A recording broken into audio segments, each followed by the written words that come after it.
Ian Walsh has closed his school in Weston-super-Mare until the end of the week. He's told LBC more needs to be done to make sure children's learning isn't disrupted by extreme weather. We're getting hotter summers and we're getting higher levels of heat. That school buildings, particularly some of the older school buildings, are not as well designed to be able to cope with. And therefore, we've got to think about whether some of those are still fit for purpose, what amendments need to be made to the buildings. The government says it's investing £3 billion a year in the school estate. The Prime Minister has held face-to-face talks with Andy Burnham for the first time since announcing his resignation. The former Mayor of Greater Manchester is the front-runner to replace him and has started to receive government briefings. Sir Keir Starmer has promised to make the handover process as easy as possible.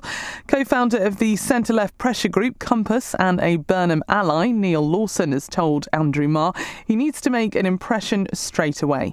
Now, you're going to smile when I say this, but if he was to announce a national commission on the voting system very early on, I know that isn't the issue that's motivating people on the doorstep, but Burnham has to develop that argument that says unless we change our democracy, we'll never really change our economy.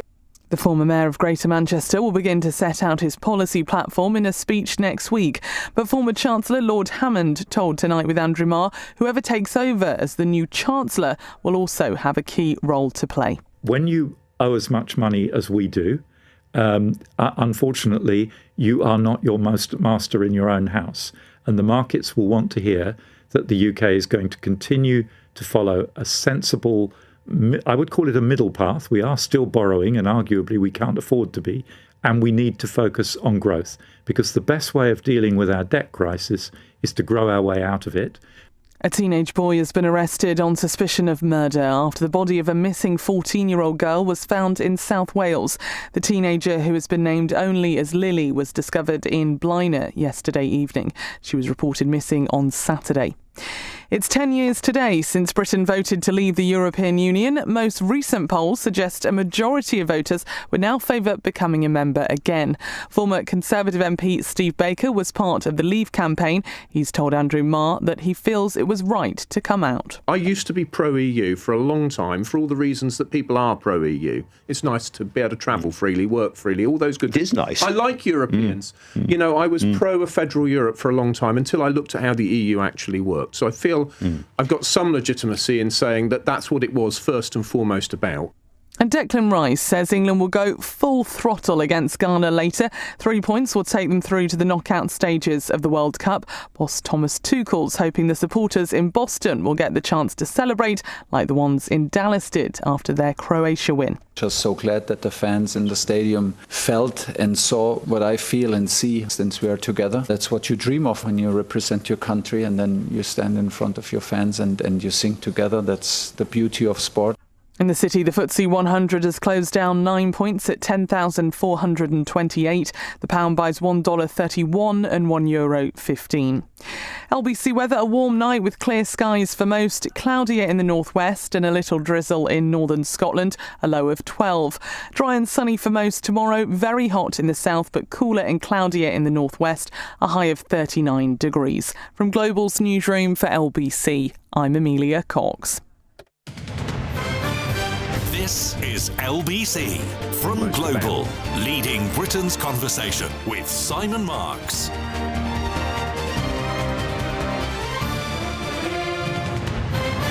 And I am in for Ian Dale again tonight and tomorrow and Thursday. He will be back in this chair next Monday. Rachel Johnson, of course, here every Friday from 7 until 10. Just a reminder that this programme is now available both on your radio, your mobile and on your nearest screen. You can watch us via Global Player, the LBC app or the LBC official YouTube channel. You would be very welcome.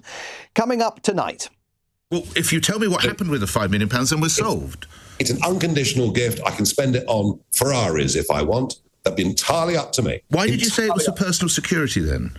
because it was given as an unconditional gift. Nigel Farage, the Reform UK leader, got into a bit of a barney this morning with Nick Ferrari at breakfast over the £5 million donation he received from crypto billionaire Christopher Harborne. The Parliamentary Standards Commissioner has launched an inquiry. Mr Farage asked Nick this morning, what's it got to do with you? So after the news at 9, I'll ask you the same question. What has it got to do with you? And why is this issue simply not going away?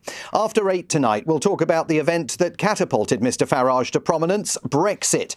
10 years ago tonight, we were on the brink of learning that we were leaving the EU. Cross-question this evening is a Brexit 10th anniversary special. Your questions on the economic, political and social impacts of leaving the EU. And maybe you want to ask about the chances of rejoining it. I'll be joined in the studio by Gina Miller, the transparency campaigner known for winning 2 legal cases against the Conservative government over the Brexit process, Lance Foreman, businessman and former Brexit Party and then Conservative MEP, David Aronovich, the writer and broadcaster, and Ella Whelan, columnist for the Daily Telegraph and an organiser of the Battle of Ideas Festival. And this hour, Andy Burnham and the pros and cons of a Labour leadership coronation. There were fresh signs today that the skids are being greased for Mr Burnham to waltz into number 10. It was reported this afternoon that the Prime Minister and Mr Burnham held a secret hour-long meeting off-site away from number 10 just hours after Mr Burnham's return to Westminster yesterday as the new MP for Makerfield. The Prime Minister is reported to have instructed his Cabinet Secretary to begin transition talks with Mr Burnham's team, some of whose members travelled to London from Manchester with him 24 hours ago. All of this taking place before nominations even open for the Labour leadership. That's not due to take place until July the 9th.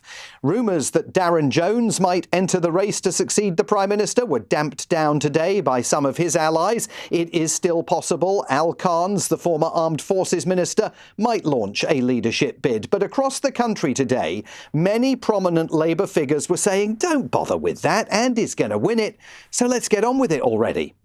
What we've seen in Makerfield was quite a game changer for Labour, and it's brought hope, and there's a real spring in people's step. Tracy Brabin, the Labour mayor of West Yorkshire, telling my LBC colleague Alex Taylor-Brown there's no need for a leadership contest.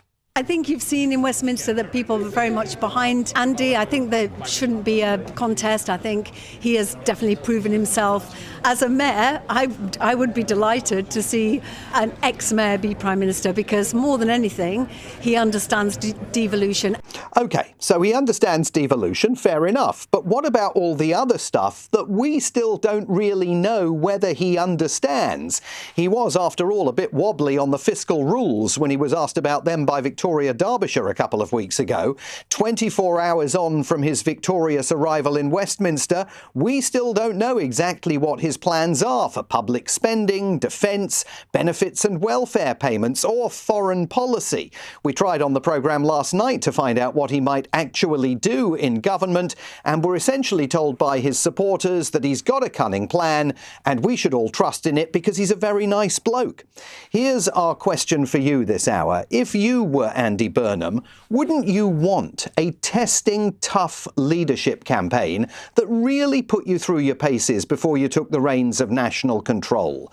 I think back to the 2024 US presidential election, Joe Biden's very belated decision to drop out, the coronation of Kamala Harris that followed, prominent Democrats all saying it's too late for her to face challenges, she doesn't need it, trust me, she knows what she's doing.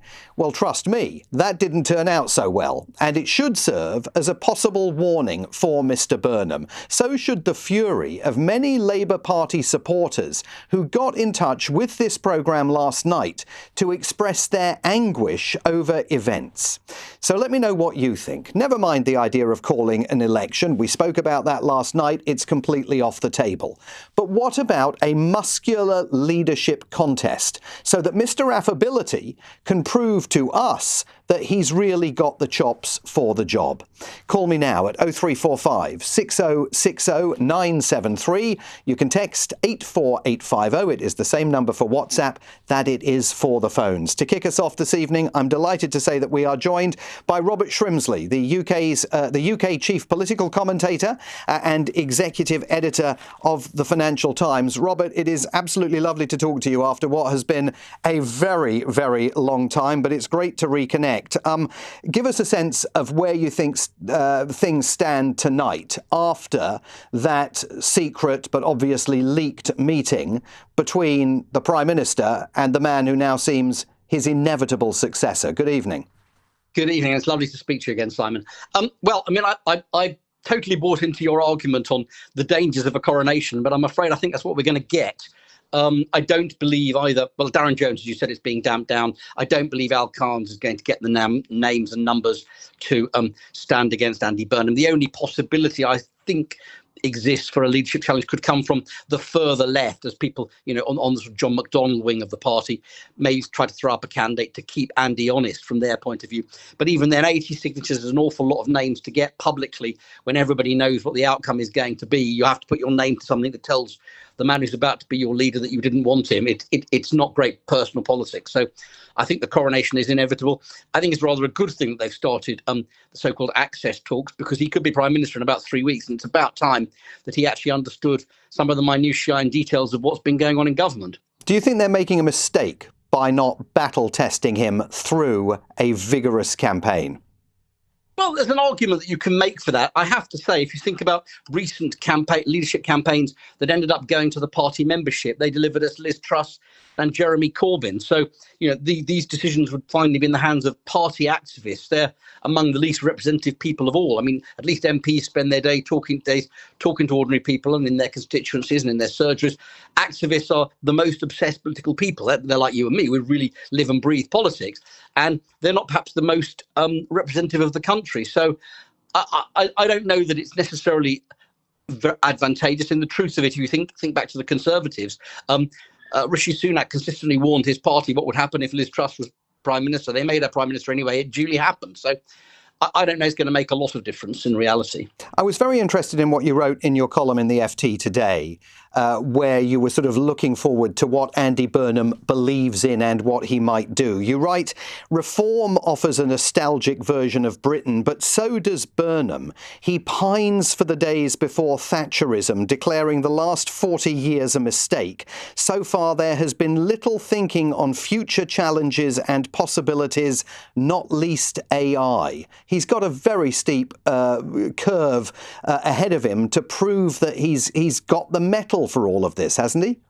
Well, absolutely. I don't know if it's about mettle. I mean, I think he's shown a fair degree of ambition and determination, and those are the two big things you need to get to be Prime Minister. But I think there's an awful lot of big strategic thinking which has to be done. And as I said, when you look at the challenges facing the country, particularly around the next industrial, the technological revolution, these are things that are coming at us fast now.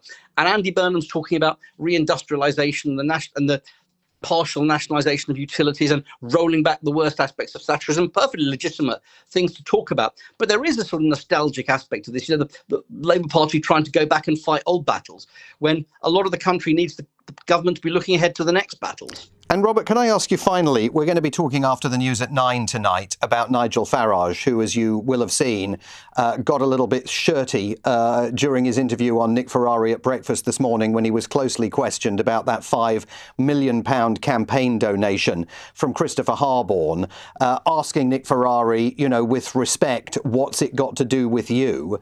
Is that strategy sustainable for Mr. Farage? No, and it's not working either. And I mean, you can always tell with Nigel Farage when he's feeling under pressure, because that's when he gets a bit more testy and snarly. But the fact is, if you remember back to the start of this Labour government, we all got into a great lather about a few £300 suits. Nigel Farage took £5 million from a Thai-based crypto magnate. His party has a policy towards whether the Bank of England should develop a cryptocurrency, which would deeply advantage his donor. Now, I'm not saying that's the reason for it. I'm not suggesting any corruption here. But the truth is, this is money that he should have declared. It's a huge donation. The rules for Parliament suggest, it's not absolutely clear cut, but they suggest you should declare anything you received a year ahead of getting back into Parliament. I think it's a real problem for him, and that's why he doesn't want to talk about it. Lots more about that after the news at 9. Robert, it's great to hear your voice. Thank you very much indeed for coming on the programme tonight. I'm very grateful to you. Hope we'll talk again soon. Also joining me on the programme this evening, Carl Turner, independent MP for Kingston upon Hull East, who was suspended from the Parliamentary Labour Party at the end of March for criticising the government's plans to reform jury trials. Mr. Turner, thank you very much for joining us on LBC this evening. Can I ask you about this coronation of Andy Burnham that now seems to be in train? Wouldn't he benefit from a testing leadership challenge that would put him through his paces before he transitions from the job as Mayor of Greater Manchester, undoubtedly a big job, but to the much larger, all-encompassing position of Prime Minister? Good evening. Good evening, Simon. Look, I think you make a reasonable point, but what is the point of a contest? That's the issue, because it really is a foregone conclusion that Andy Burnham is going to be appointed, if you will, to be the Prime Minister of this country. So why are we bothering with some sort of internal discussion about whether he's tested by the Parliamentary Labour Party? Well, and then what do we do? Put it to the membership of the Labour Party for them to decide? We know he's going to win. We know he's going to win well. It's pointless. Let's just get him in there and get on with the job. But you might find that if there was a real contest taking place, that actually he didn't show that he had all the facts at his fingertips and all the policy plans that the membership and indeed his fellow parliamentarians want to see him enact in power. You might find that he didn't attract as much support as a result of being battle tested, and it could become an open contest. That's a possibility. It might look like that from an outsider's perspective, but when you're in there and you're looking at your own polling in your own seat, my seat of Hull East has been a Labour-held seat since God was a small child. It's never been anything else. I look at the polling, and without doubt, there's a general election next week. Reform take the seat from me. That's got to change. And why is it like that? It's because the leadership by Keir Starmer has been absolutely terrible. It's been awful. There's a big difference between Andy Burnham and Keir Starmer. One is a politician and one is a bureaucrat. That's the truth. Burnham is a politician. He speaks human. He can get on with stuff. He can communicate really powerfully what his plan is. He's been criticised for not having a plan. Goodness me, he's been an MP for about 15 minutes. What on earth are we talking about here? Well, OK, he's been an MP for 15 minutes, but he's been planning and aiming to become Prime Minister for a lot longer than that. Can you? You can't have it both ways. He's been planning to be Prime Minister for forever how long? I was on his campaign in 2015. Yes, you're right. He's wanted to be PM for a very long time. That's true. So why is he criticised for potentially not having a plan? He's got a plan. I've been involved with a Justice Commission chaired by a very, very eminent barrister, John Cooper King's Counsel, who, you know, frankly, has put an incredibly impressive report together for Andy Burnham. So there's other commissions that have been happening in the last 6 months in the Labour Party on the QT, which I think Andy Burnham will take a look at and decide whether he wants to implement those policy documents when he gets into number 10 Downing Street. This idea that he's not got a plan is for the birds. And what about the view that we were hearing from Robert Shrimsley of the Financial Times just now, that, as he puts it in the newspaper today, Burnham pines for the days before Thatcherism, declaring the last 40 years a mistake. And as Mr. Shrimsley was just saying on the programme, Andy Burnham is setting himself up to fight old battles, but is not necessarily equipped to fight the new ones, particularly in an era of technological change and AI. Well, look, I respect him as a journalist. He's an impressive journalist. I read his stuff regularly in the FT, but I think he's wrong.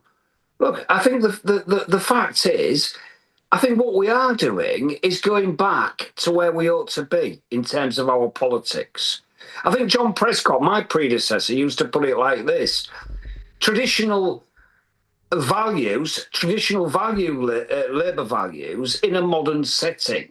What's wrong with that? Burnham's right to say that people in places like Makerfield and East Hull have been let down by successive governments, including my government, including my own government. And Mr. Turner, can I put to you what a listener has texted in to say? Geraint has texted in to say, please tell Turner that that the exact same people who are now telling us Andy is wonderful were the same who were telling us Starmer was great. What's your answer to that? Well, he's right, because I was wedded to the idea that Starmer was the future. It's true. I believed it. I thought Keir Starmer was the left-wing version of Tony Blair. I thought all our prayers was being answered. The truth is he was useless. Sorry, we made a terrible mistake. But how do you know you're not making another terrible mistake? Am I grateful to Keir Starmer for getting us into government? Yeah, I am. But the truth is, most anybody would have got us into Downing Street, because in 2024, they were voting to kick out the chaotic Tories. That's what was happening. Never mind, it was a massive landslide victory for Keir Starmer. That happened to the Labour Party in 97, when I was celebrating in the streets as a young man.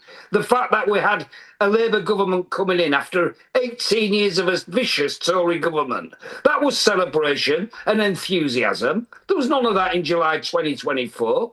It was because the Tories lost the election, not because we won it. But if you made a terrible mistake in embracing Keir Starmer, how can you be certain you're not making the same mistake this time around? Because he's already been tried and tested, Burnham. He's already tested. Are you having a laugh with me? Honestly.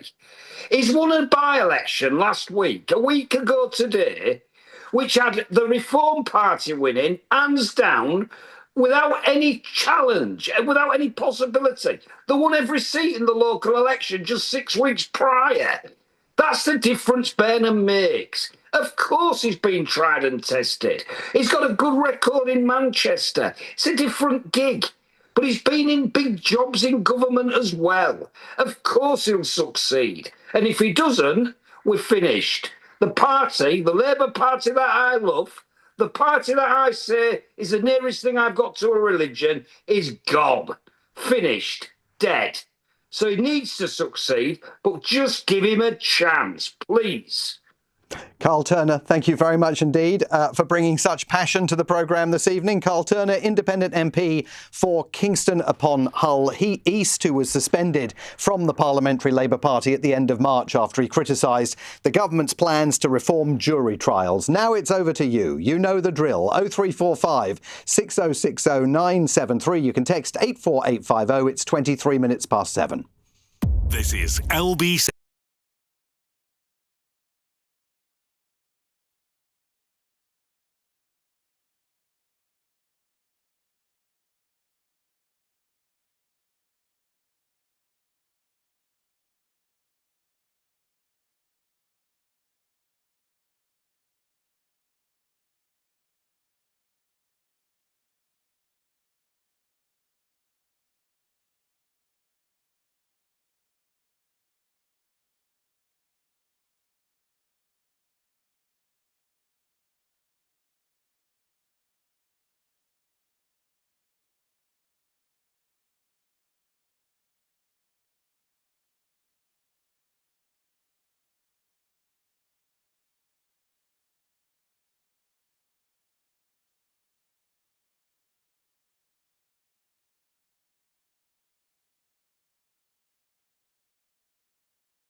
Ambition to lead the country, lead the party, right?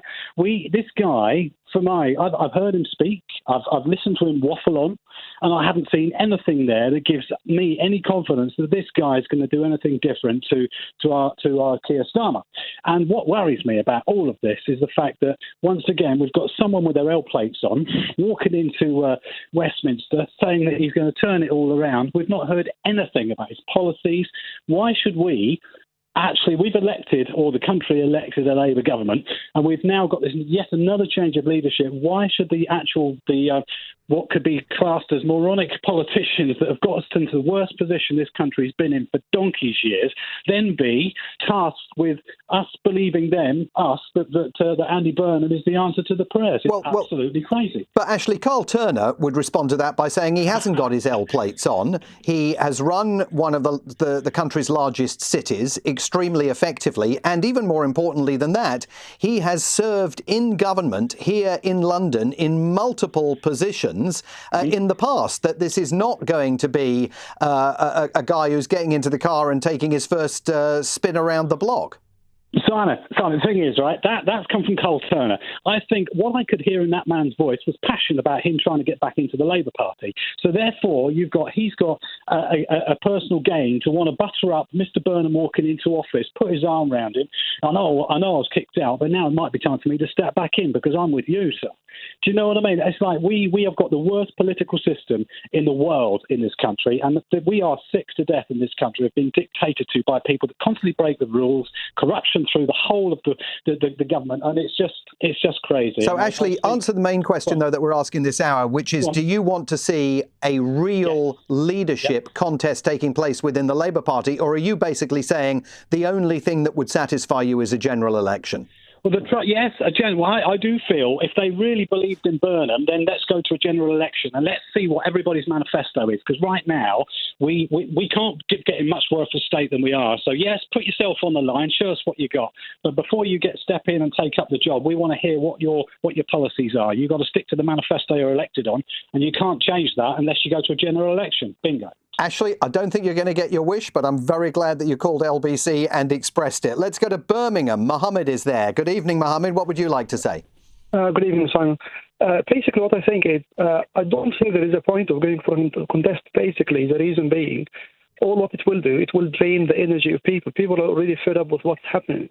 I know countries shouldn't be run by kind of trial and error, but on the other side, if you just spend another 2 or 3 months for a contest, all what you'll do, you will have the media obviously pointing out to every single problem that exists and doesn't exist about Andy Burnham. But isn't that important, Mohammed? I mean, I think that's actually quite important. If I was talking before about what happened in the United States when Joe Biden finally decided to exit the 2024 campaign, and there was a similar coronation of Kamala Harris, she could have gone through a really fast but bruising primary contest with other challengers, and it's perfectly possible, I would say even quite likely, that she may not have emerged from that process as the Democratic Party's candidate to take on Donald Trump in the 2024 presidential election. Isn't it important that if Andy Burnham hasn't got the right stuff, his own party, if not the rest of us, should find that out before he walks through the door of number 10? Do you think with what the media reports as 300 out of the Parliamentary Labour Party supporting him, do you think there is any other black horse awaiting there for a contest? Well, no, I mean, you're absolutely right. I think it will be extremely difficult for the potentially last man standing, or not standing yet, but rumoured to be thinking of standing, Al Khan's, to get those 81 parliamentary votes that he would need from the party in order to launch a challenge to Andy Burnham. But that doesn't mean that you can't express concern about what you have described as the possibility of a Prime Minister coming into office on the basis of trial and error. I mean, how can you be comfortable with that? No, I'm not comfortable. Well, let's agree that nothing is ideal at this stage. Right. But I think we are, kind of trying to choose whatever the best of the worst, I would say. But still, eventually, it will be the same result. It will be Andy Burnham being there as Prime Minister. I don't think things will change. Again, I agree with you. Nothing is ideal here. But we'll end up with the same result. Yep, I think we're definitely... What we'll get is just 2 months of draining people's energy and people being fed up with the whole process. And I think people are already fed up probably with the whole political system. I think probably you might agree about this. And some people would argue, with general election. Again, obviously, general election is not realistic, as you previously mentioned. Yeah, I think it's a very legitimate point to wonder whether the country is actually up for the length of time it would take for that kind of a challenge and the process to be mounted and to work its way through. But I do think, with respect to Carl Turner, he now concedes he was wrong about Keir Starmer. There is a possibility that he may end up saying to the public, well, I was wrong about Andy Burnham, depending, of course, on what happens. Many more of your calls and texts to come on this topic between now and 8. After 8, it's our Brexit 10th anniversary special edition of Cross Question. Your questions for our panellists, Gina Miller, the Transparency campaigner, who, of course, was in favour of remaining in the European Union, Lance Foreman, the former Brexit Party and then Conservative MEP, who obviously wanted to leave, David Aronovich, the writer and broadcaster, and Ella Whelan, columnist for the Daily Telegraph. The time's now 29 minutes to 8, and the news headlines come from Amelia Cox. Thousands of children will be off school tomorrow due to this week's heat wave. A heat dome settling over Western Europe could bring temperatures of up to 40 degrees Celsius. Andy Burnham started to receive security briefings ahead of his potential move into Downing Street. Sir Keir Starmer says candidates running to succeed him should start to have access to the civil service. And a 14-year-old boy has been arrested on suspicion of murder after the body of a teenage girl was found yesterday. The teenager, known only as Lily, was found in Blaenau in South Wales. LBC weather: a warm night with clear skies for most, cloudier in the northwest and a little drizzle in northern Scotland, a low of 12 degrees. LBC.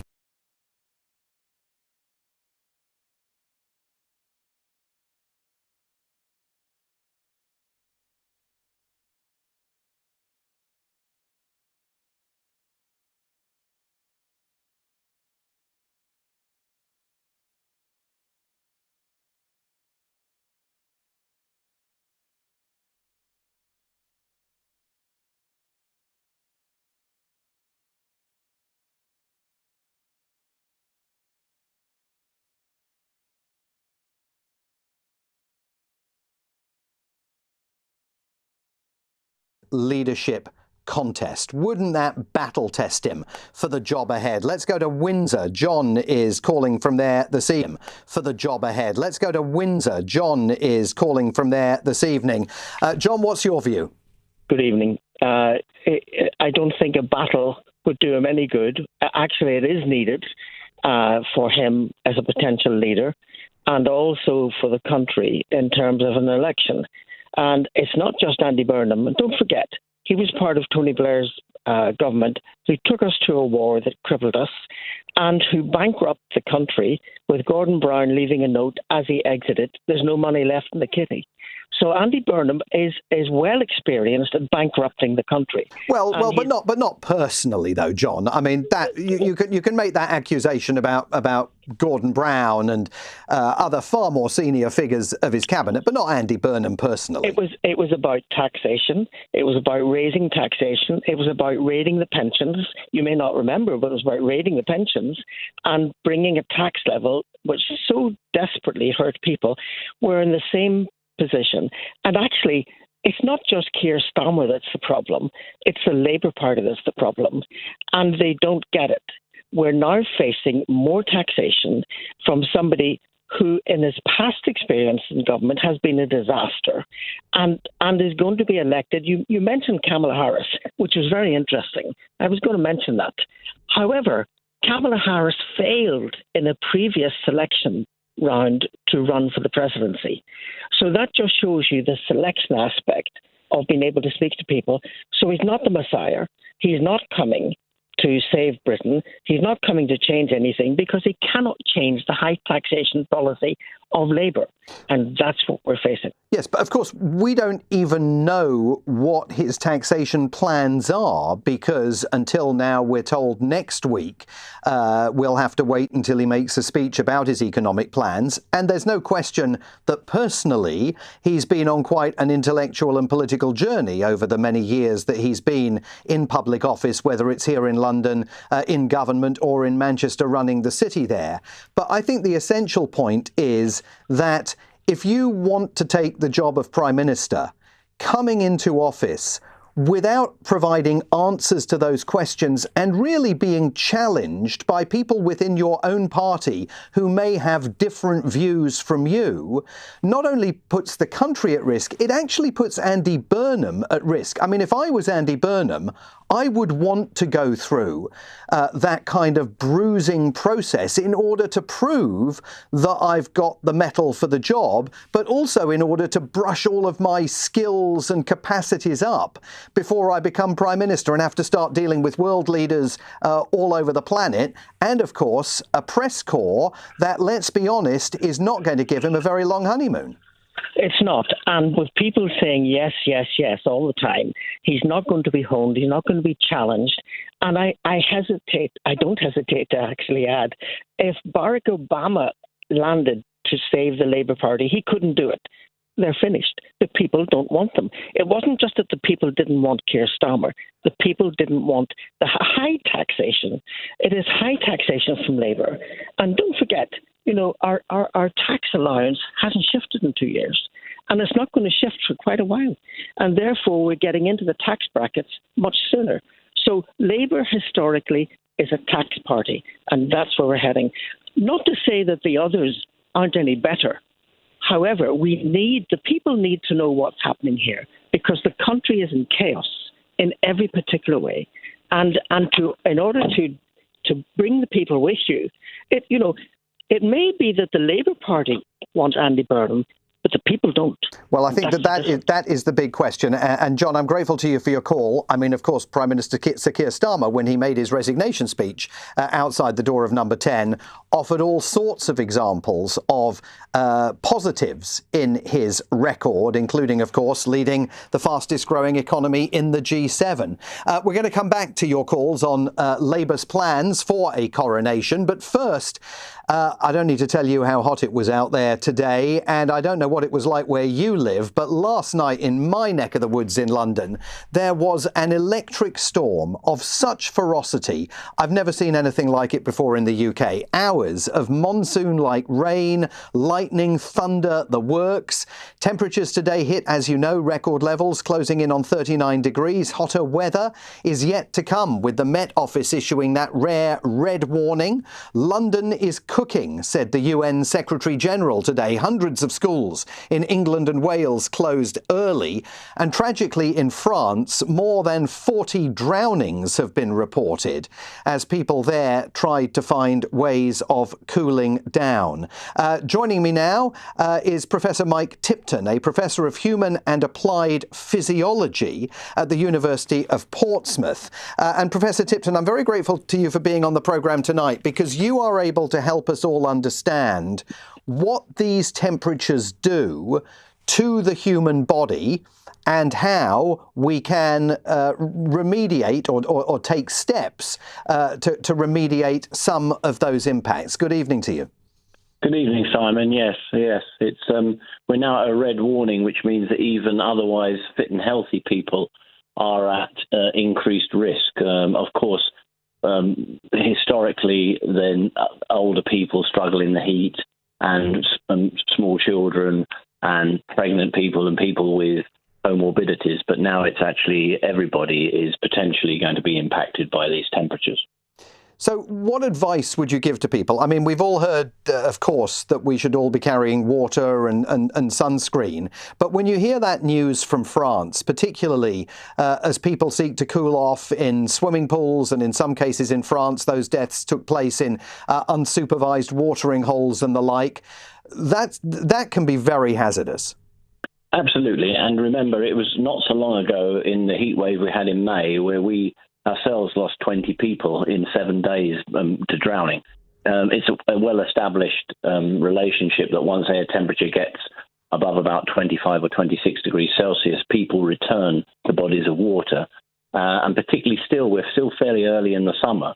That water is still at a temperature that can initiate responses that can very rapidly cause drowning. So the cold shock response, a gasp response that results in drowning. So yeah, absolutely. It's still a matter of making sure that we follow, in that case, the water safety code of stop and think, go with others. If you get into trouble, float to live. But I mean, generally, in terms of people trying to just get through this period of very hot weather, we have to start, and we're going to have to start changing our behaviour. And this is not just going to be for the next 4 days. This is going forward, because this isn't going to stop. We're going to get this year after year, more intense heat waves, longer duration, and we're going to have to start, as I say, adopting a lifestyle where we stay out of the heat in the middle of the day. We maintain our hydration, as you say. We also start thinking about things like tepid showers, misting and cooling, artificial sweat, fanning, dehumidification, making sure our houses are as ventilated as possible, maybe even adding shutters to the outside of them. It's going to be a behavioural change and a technological change that's required. There's a limit to how much we can physiologically adapt to heat, but we can adapt to heat, so we can feel more comfortable, we can sweat more. But really, we're beyond that now. We're now at the stage where we're going to have to change the way we design places and the way we live in those places. And what should people know, Professor Tipton, about heat stroke? What would they be feeling that would be an indicator of heat stroke? I know that there's also a risk of heart attacks, but I'm particularly interested in heat stroke given what's taking place. Yeah, no, absolutely. I mean, one of the important things to do is to avoid exercise in these temperatures, and that's one of the things that catches particularly fit people out, because they're used to going out for their run at lunchtime. 80% of the energy that you consume is released as heat, and that's a burden that we cannot take when we're in air temperatures in mid-30s. So it's really important for people to recognise the early signs of heat illness, which includes like lightheadedness, if you start to feel dizzy or fatigued, particularly on standing up, if you start to hyperventilate, if you've got a rapid pulse, pins and needles in the fingers, any cramps, nausea, headaches. These are all the early signs and symptoms that you're moving down the route of heat exhaustion and heat illness. So, yeah, making sure that when you appreciate and notice those, that you get into shade, you rest, you hydrate, and you try and get yourself, back into a controllable body temperature. Professor Tipton, I'm very grateful to you for your time. Thanks for joining the programme tonight. Professor Mike Tipton, Professor of Human and Applied Physiology at the University of Portsmouth. As this heat wave, the red warnings from the Met Office continue all over the country. Just going back to the call that John placed earlier on, talking about Gordon Brown's record in office, it was Liam Byrne who left the note, not Gordon Brown himself. Liam Byrne, a Treasury Minister in Gordon Brown's cabinet, who left that note when the Brown administration came to an end, saying, "We've got no money left." Erin, describing herself as a teetering Labour voter, has texted, "What a terrible idea, subjecting the assumed Prime Minister-elect to a little bit of scrutiny to ensure they're fit for the job they've been trying to get for 16 years and the one they will get without having been put in front of the electorate." That from Erin, a teetering Labour voter. More of your calls to come on the coronation of Andy Burnham. It's now 7:45. On the latest episode of The Newsagents. We're going to hear from a key ally of Andy Burnham, a man who ran his last campaign to be leader. Is this what the Burnham premiership will start to sound like? Get the latest episode of The Newsagents with Emily Maitlis, John Sopel and Lewis Goodall. Listen or watch on our free Global Player app or the LBC.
Vibe is too triumphal too soon. No one likes smugness, least of all voters. And Simon ends his text by saying, test Burnham properly before he is elevated to pole position. Let's go to Harrow. Gadge is a first-time caller to LBC. Gadge, thank you very much for picking up the phone and dialing 0345 6060 973. What's your view on the coronation of Andy Burnham? Oh, hi there. Yes, first time caller. Thanks for taking it. I was going to say, I just said that Labour Party can vote whoever they want as their leader, but the people voted for their leader and the government. We didn't vote for a Burnham government. We voted for a Starmer government. So we should have the right to vote for who we want in government. So I think it's completely out of order that Burnham thinks he could just literally walk in and take a selfie with everybody and rule take the reign. But Gadge, the rules allow it. It has been done before. The Conservatives did it multiple times without immediately going to the country. And there is, of course, potentially absolutely no need for Andy Burnham to call an election. If he wants to, he can wait until August of 2029. I guess what I'm saying is that it would be better, given that that is the reality of the rules of the game, it would be even more important for him now to be facing a challenger for the leadership of the Labour Party in order to prove not only to all of us, but to those members of Parliament who embraced him yesterday like the saviour, that he's really got the stones for the job. Absolutely, but these are the same MPs that said Starmer is the man, he's the man that's going to lead them to the power and also to govern the country for 4 years and govern it properly. They're the same people now that are saying he was absolutely rubbish and useless. So, as you asked Mr. Turner, I think is the earlier guest, how do we trust them? We can't. Yeah, and we voted for Labour on the basis that there's not going to be any more of this infighting and psychodrama, etc. And in defence of Keir, he's not the one that created it. It's his own MPs that all of a sudden decided they've had enough of him. Fine, but where is your judgment from the first place? Gadge, if Burnham sticks to the manifesto and doesn't seek to depart from the pledges that are made in it, would you be more comfortable? Then I'll ask the question, what's the point of all of this? Right. And that is a very, very good question to ask. Gadge in Harrow, first-time caller to LBC. Keep calling us. We'd love to hear from you again. Let's go to Aberdeen in the north of Scotland. Christian is on the phone. And Christian, I believe you are Christian Allard, former SNP MEP. Good evening to you. Good evening. Thanks very much, Simon. Honestly, when you look at the long list of prime ministers from Theresa May, Boris Johnson, Liz Truss, Rishi Sunak and Keir Starmer, and now we've got Andy Burnham, they have all the same thing. They've got the same manifesto, the same ideas. It's to make Brexit work. And it's not working. And it'll never work. We need to have a competition against Burnham, somebody who can stand up and say Brexit is not working. But who would that be? I mean, of the people that are out there potentially floating their names, I mean, Wes Streeting has obviously taken himself out of the running, presumably because he now expects to get a very senior cabinet position, possibly even the keys to number 11 Downing Street from Andy Burnham. Al Carnes might or might not throw his hat in the ring if he can summon up 81 MPs to back him. It seems pretty clear that Darren Jones is not going to launch a bid. And which of those people would be the ones to mount a bid based on the Brexit is not working argument? They are all scared. And that's the problem. The elephant in the room is Brexit, and we're all scared of that elephant. You know, somebody has to deal with it because it's not working. And I'm sorry, Keir Starmer, the reason he has not achieved anything is because there were no difference between him and the prime ministers, conservative prime ministers before him. You know, they all have the same agenda, and it's not working for Britain. And Scotland, you know, we are ready to move out. So whether Burnham is or is not battle-tested in a leadership contest, it sounds like you have pretty low expectations of where he may take things when he walks into number 10. look, I never voted Labour, and I was even disappointed. Even me was disappointed with Keir Starmer. I'm not going to make the mistake twice. Andy Burnham is just another one. Christian, thanks very much indeed for calling the programme. Christian Allard, former SNP member of the European Parliament, who was listening to the programme and called in. Robin is in Whitehaven in Cumbria. Evening, Robin. Good evening.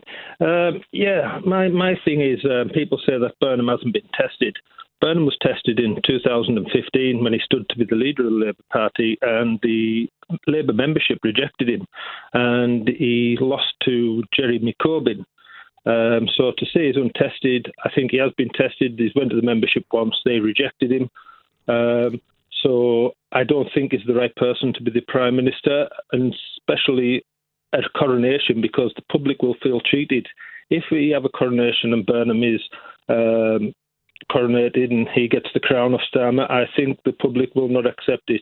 We have to have a leadership election. I personally would like to see Al Khan's as the leader, especially the volatility around the world. We have war in Europe, as we did with the Second World War, and Churchill led us through. Al Khan's military background, Royal Marine Commando, I think he was a Special Forces veteran as well. So I think Al Khan's would be the man to lead the country when we have Russia poking and testing us all the time.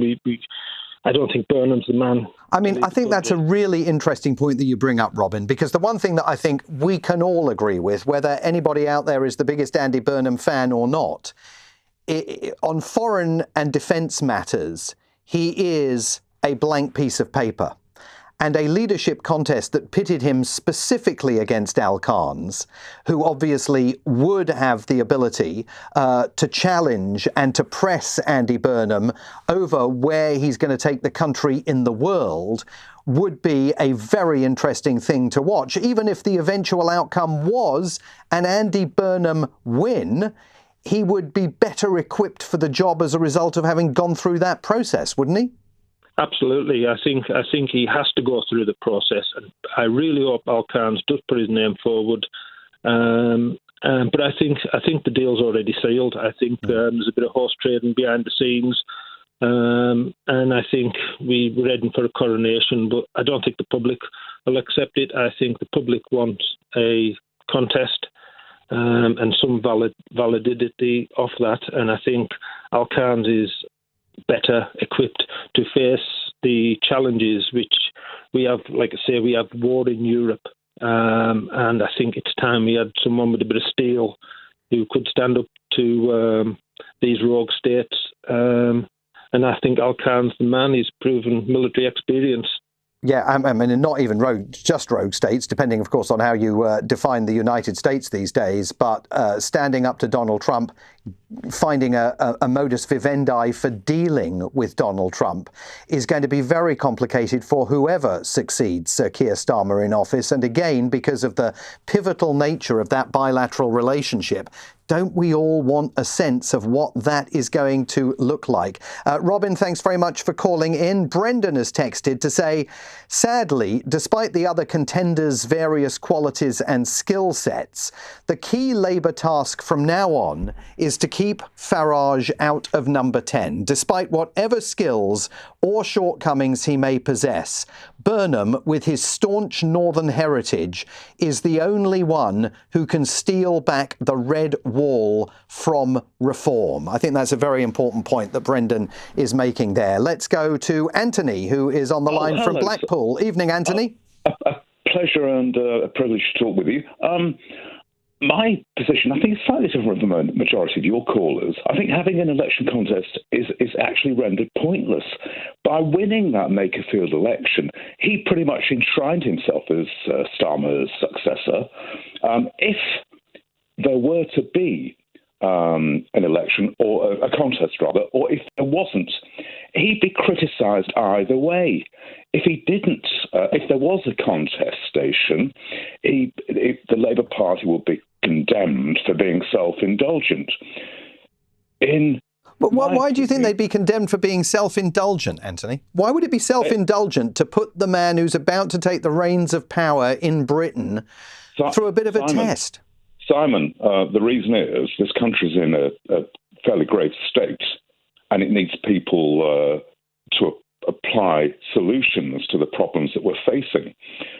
If the Labour Party holds a contest for the future leader, which is actually fairly pointless, as I say, because the outcome's going to be Burnham, for goodness sake, then the usual critics will condemn Labour for procrastinating and not getting on with the job. Get on with it. Try and make some progress. The real contest, Simon, will be the next general election, which, of course, could take place as far off as August of 2029. Do we think the public's going to be content not to get a chance to weigh in on the next Prime Minister for another 3 years? Who knows? There will certainly be many who won't. We'll have to see how things work out. And I am confident, Anthony, that they will be filling hours of airtime on this radio station between now and then. Thanks very much indeed for calling in. Thanks for all your calls and texts on this. I am absolutely certain that we will be talking a lot more about Andy Burnham in the days ahead. And next week, of course, when he makes that speech that he's going to be making on economic policy. Coming up, we've got a special edition of Cross Question for you. 10 years on from the Brexit referendum that saw the UK withdraw from the European Union. Your questions on why it happened, where we find ourselves and where we're heading now that a majority of British voters say they want the country to return to the EU. I'll be joined around the table by Lance Foreman, businessman and former Brexit Party and then Conservative MEP. Gina Miller, the Transparency campaigner known for winning 2 legal cases against the Conservative government over the Brexit process. David Aronovich, the writer and broadcaster, and Ella Whelan, columnist for the Daily Telegraph and an organiser of the Battle of Ideas Festival. Tonight, your Brexit-related questions. Love it or loathe it? Wish it had never happened or are toasting it? Call us now. On your radio, on the LBC app, and Play LBC. Leading Britain's conversation. This is LBC. From Global's newsroom at 8 o'clock, there's been a spike in the sale of fans and air conditioning units ahead of an extreme heat warning which comes into force tomorrow. Temperatures could reach 40 Celsius by Thursday.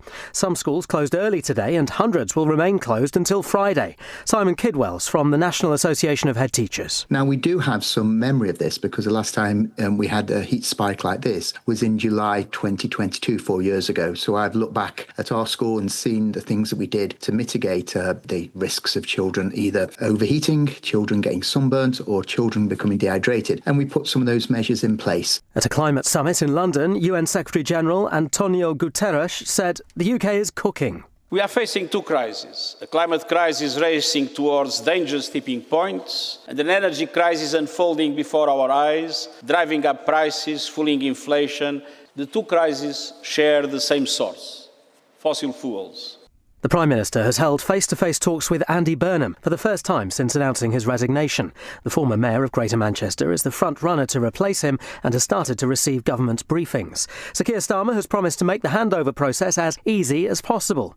Carl Turner, elected the Labour MP for Hull East, told LBC he disagrees with the idea Mr Burnham needs to prove himself in a leadership election. There's a big difference between Andy Burnham and Keir Starmer. One is a politician and one is a bureaucrat. That's the truth. Burnham is a politician. He speaks human. He can get on with stuff. He can communicate really powerfully what his plan is. A teenage boy has been arrested on suspicion of murder after the body of a missing 14-year-old girl was found in South Wales. The girl, named only as Lily, was discovered in Blaenau yesterday evening. And England can secure their place in the World Cup's knockout stages tonight. They face Ghana in Boston. It's been confirmed that US President Donald Trump will hand over the World Cup trophy to the winners at next month's final. In the city, the FTSE 100 closed down 9 points at 10,428. The pound buys $1.32 and €1.16.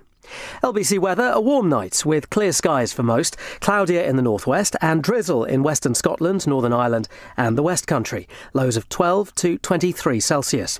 Dry and sunny for most tomorrow, very hot in the south but cooler and cloudier in the northwest. Highs of 14 to 36 Celsius. From Global's newsroom for LBC, I'm Matt Hewitt. This is LBC. From Global, leading Britain's conversation. This is Cross Question. And it's Simon Marks in for Ian Dale again this week. Welcome to Cross Question, the Tuesday edition, and tonight a special edition of our nightly panel discussion. 10 years on from Brexit, we are going to look back at that fateful moment a decade ago. Its impact, its costs, the way it's changed your lives, and now the growing move for Britain either to rejoin the EU or at least affiliate itself much closer with the grouping that we walked away from. Joining me around the table tonight, Lance Foreman, businessman and entrepreneur, a former Brexit Party and then Conservative member of the European Parliament, prominent Leave campaigner and still an outspoken Brexit defender. Gina Miller, the campaigner and transparency activist who twice successfully took the UK government to court over its handling of Brexit, was a prominent Remain campaigner and is still an outspoken Brexit critic.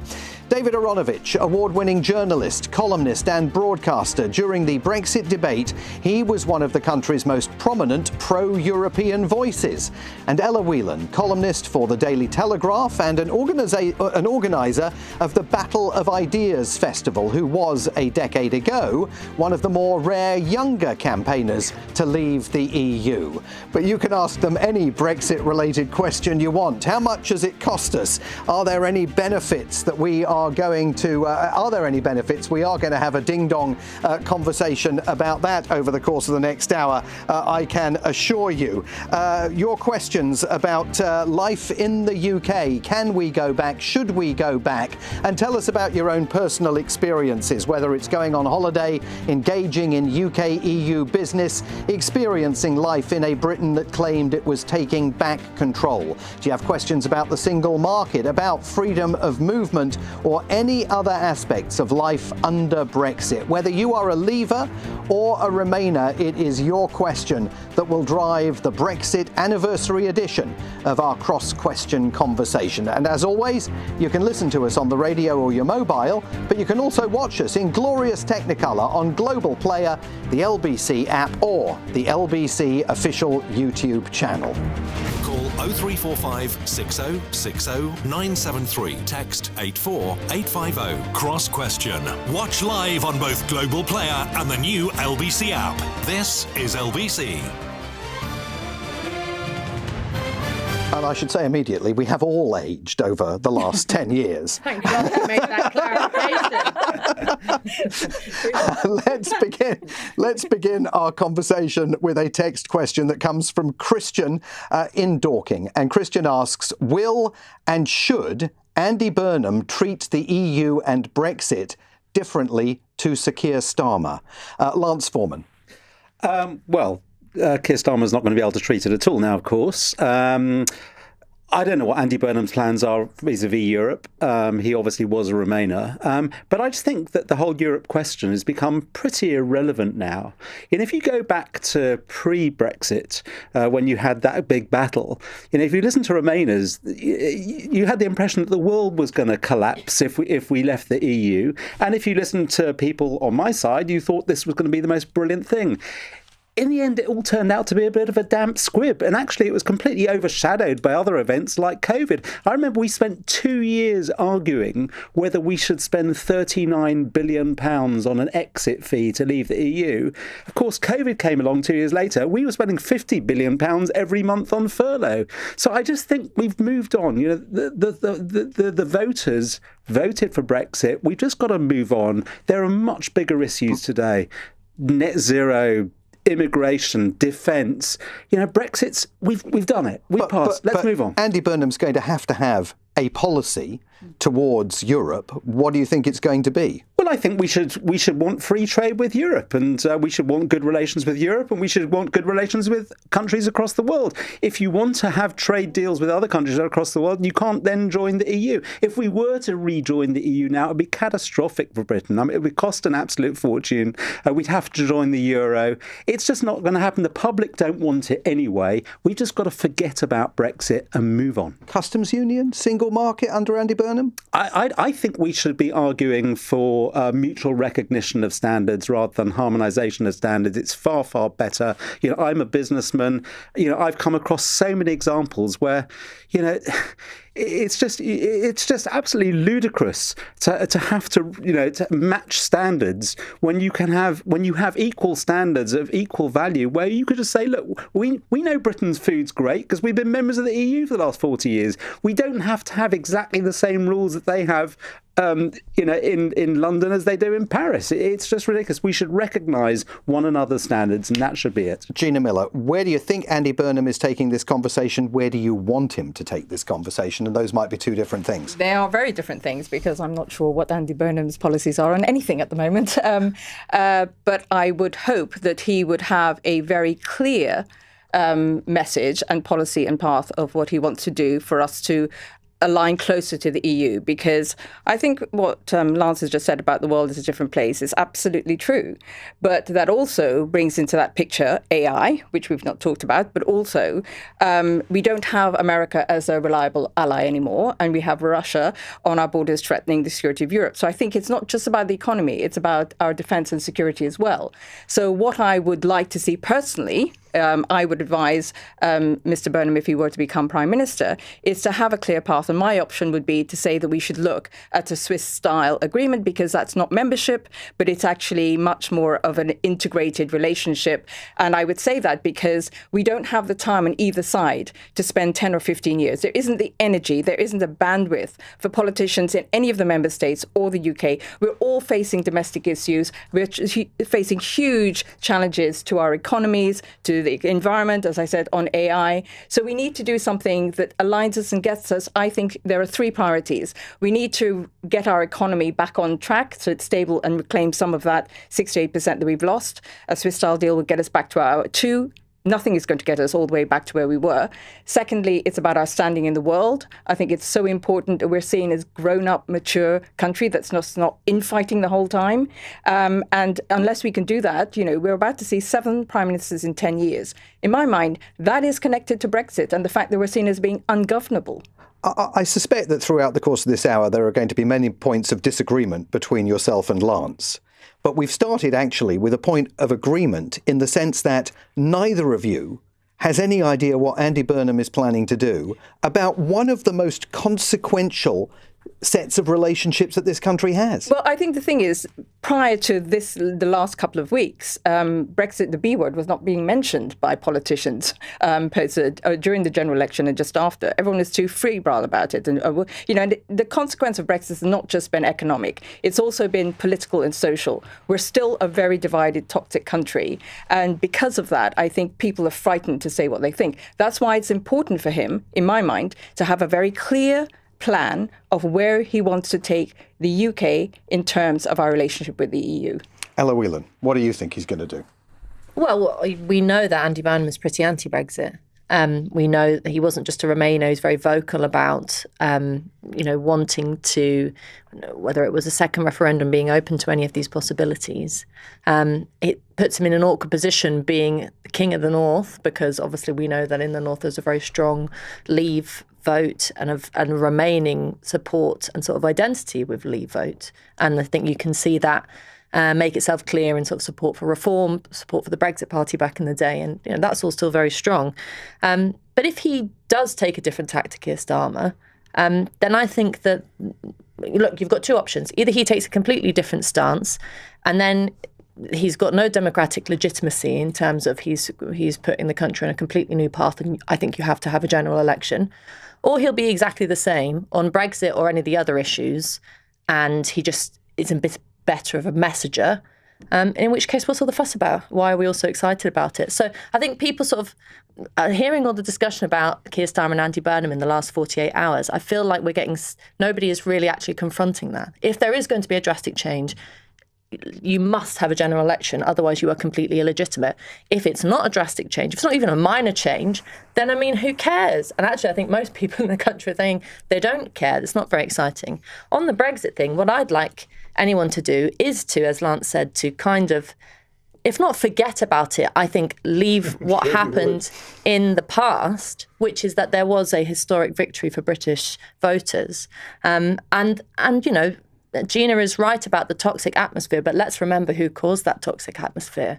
I mean, the interest. Who caused it? I mean, remember after the vote happened, and the morning after, I felt very jubilant. There was lots of people who were very excited, but within hours, Leave voters were hit with a tsunami of the most vicious class hatred I've ever seen in my political lifetime.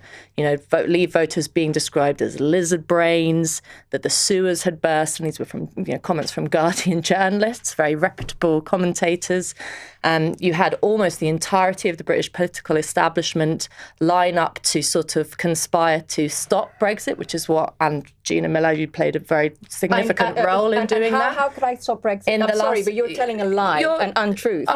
Okay. My court cases could never have stopped Brexit. They did the thing you argued for, which was parliamentary sovereignty. Let me throw a few other adjectives. You stop, thwart, delay, whatever. We know what happened in the years after 2016. No, it's called parliamentary sovereignty, and you fought for it. So you were absolutely fine with just implementing Brexit immediately. I think you'll and find implementing the wishes of British political. So I think you'll find I'm on record saying we're all Brexiteers now, but it has to be done. In line with the law. I think the best thing that's happened. That's what I've said. I think the best thing that Andy Burnham could do, if he wants to be successful with the working class, a lot of them Leave voters that he says he speaks for in the north or elsewhere, if he wants to bring Manchesterism and the rest of it down south, then what he needs to do is remember that democracy is the most important word now. And the most exciting thing one day is not for the rest of the country's we know what democracy means. It means Brexit. And so I don't want to forget about it. For me, it was the most exciting thing that ever happened in my life. And I want to remind people of that. I want to bring David Aronovich in because he's had his head in his hands. That is so sad. That's the most exciting thing in your life. So I'm really sorry for you, and also very sorry for what must have been a massive disappointment, because nobody else feels like that. Even in Makerfield, the polls were showing that actually a majority of people, as far as we know from the polls, actually thought it was a mistake to leave and wanted to rejoin. Now, that doesn't mean we will. And going back to your original question, which we have been wonderfully diverted from, Andy Burnham will do exactly the same thing as Keir Starmer will do, because it's the thing that needs to be done, which is that he will edge closer to the EU. Lance's point about the harmonisation standards made absolutely no sense at all, by the way. It was complete nonsense from beginning to end and totally self-contradictory. You either have the same standards or you diverge in standards, and if you diverge in standards and your standards allow you to do something more competitive and cheaper than the other side, then in that case you're not going to have a free trade deal, because they would be crazy to do it unless it was edged off by something else. So what Burnham will almost certainly do is say, I want to be closer to Europe. I want to try and get as close as we can, exactly as Gina said, to something like the Swiss arrangement, because any big return to the EU is incredibly difficult to do. It would take a very long time, and Gina's absolutely right. With the EU have got other things to do. He has said that he wants to rejoin the EU in his lifetime. Yeah, that's a bit of a cop-out, he's isn't quite it? a young man. I mean, that's a cop-out, right? Fortunately, he's quite a young man. Look, the British electorate polled wants to rejoin the EU. Since that day when Ella had the best evening of her life, 33% of the electorate has changed since 2016. That's just a pure fact. Some have died, people have been added to the rolls, and a lot of the people who voted that way at that point have changed their minds. Now, that doesn't mean you can revisit it, but it isn't the same thing. And I just want to make this point, because I think this is really important about current politics. What happened to a significant extent, I'm not saying this about you, Lance, I think I probably am saying this about you, Ella, is that there's been a move on from Brexit because Brexit has been a failure. You then moved on significantly to immigration numbers. And now the numbers of immigration, of immigrants is falling. It's now a big movement on by the new right to race, effectively, by saying it's not a matter of the numbers of immigrants so much, it's the kind of immigrants we're getting in. And that's the progression we've seen. And I think as a result of that original vote, which is one of the reasons that I regret it. Let me give Ella a chance to get back in. Why? I think, it's interesting. It is interesting. I'm trying to analyse the sneering attitude you have to my excitement. And I think what it boils down to is the fact that you've always been from a section of society that has been listened to, that is very comfortable in getting Well, you mean things British right communists? in terms of, You mean the British that's what I come from, British communists. And you're very comfortable in your successes. And the sect you originally belonged to, the Revolutionary Communist Party, and that you adhere to the kind of relics of, were also kind of communist. That's the sect you were in. I know. We began this hour by saying that I'd aged. I haven't aged that much. Okay, or your comrades. Hang on a minute. I think that your sneering attitude to my excitement Why is it always me a that reference. sneers? You sneer. Would you let me get a word? No, you didn't let Gina get a word in. I mean, come on. Let's let Ella finish her point, and then I've got to get to a break, and then we've got lots more questions to get to. Are you getting deja vu here, being shouted over by me? It's history of business. Anyway, listen, the point I want to make is that I think we forget that for many, many Brexit voters and Remain voters, I mean, the turnout for the Brexit referendum was massive, monumental. But in particular for Leave voters, so many of them were people, working class people, but also others who had never voted in their lifetime, or who had and had always been disappointed. And before Brexit, the word of the day was apathy. Post-Brexit, it was revolution, it was populism, it was excitement, it was volatility, it was life. It was, this is what politics is about. And in every year and every test, at the ballot box since then, voters have proven that they will not be taken for granted. And, the recent local elections show that. The Labour election shows that. And I think that's, how could you not be excited? Okay, how could you be in politics and not be excited? I promise we're going to continue. I promise we're going to continue this. Of people not being listened to with over-promising and now creating more division. And now the politics of our country is based on Leave voters division. that caused division. Got to get to a break and more questions. Got to get to a break and more questions. It is going to be a complicated hour as we talk about the 10th anniversary of Brexit and take your questions to our panel. The time here on LBC is 19 minutes past 8.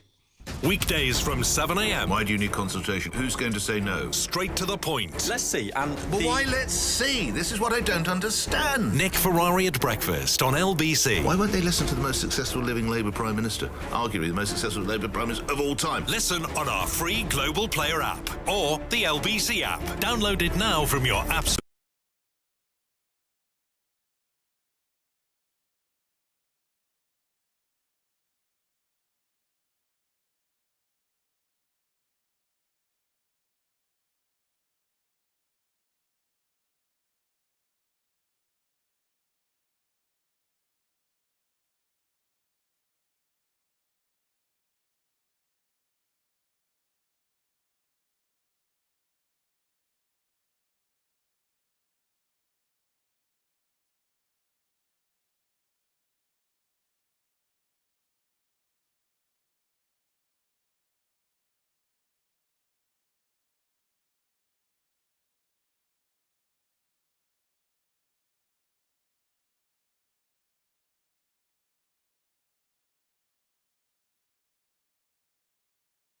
For our next question to the panel, and it's Barry in Croydon. Barry, good evening to you.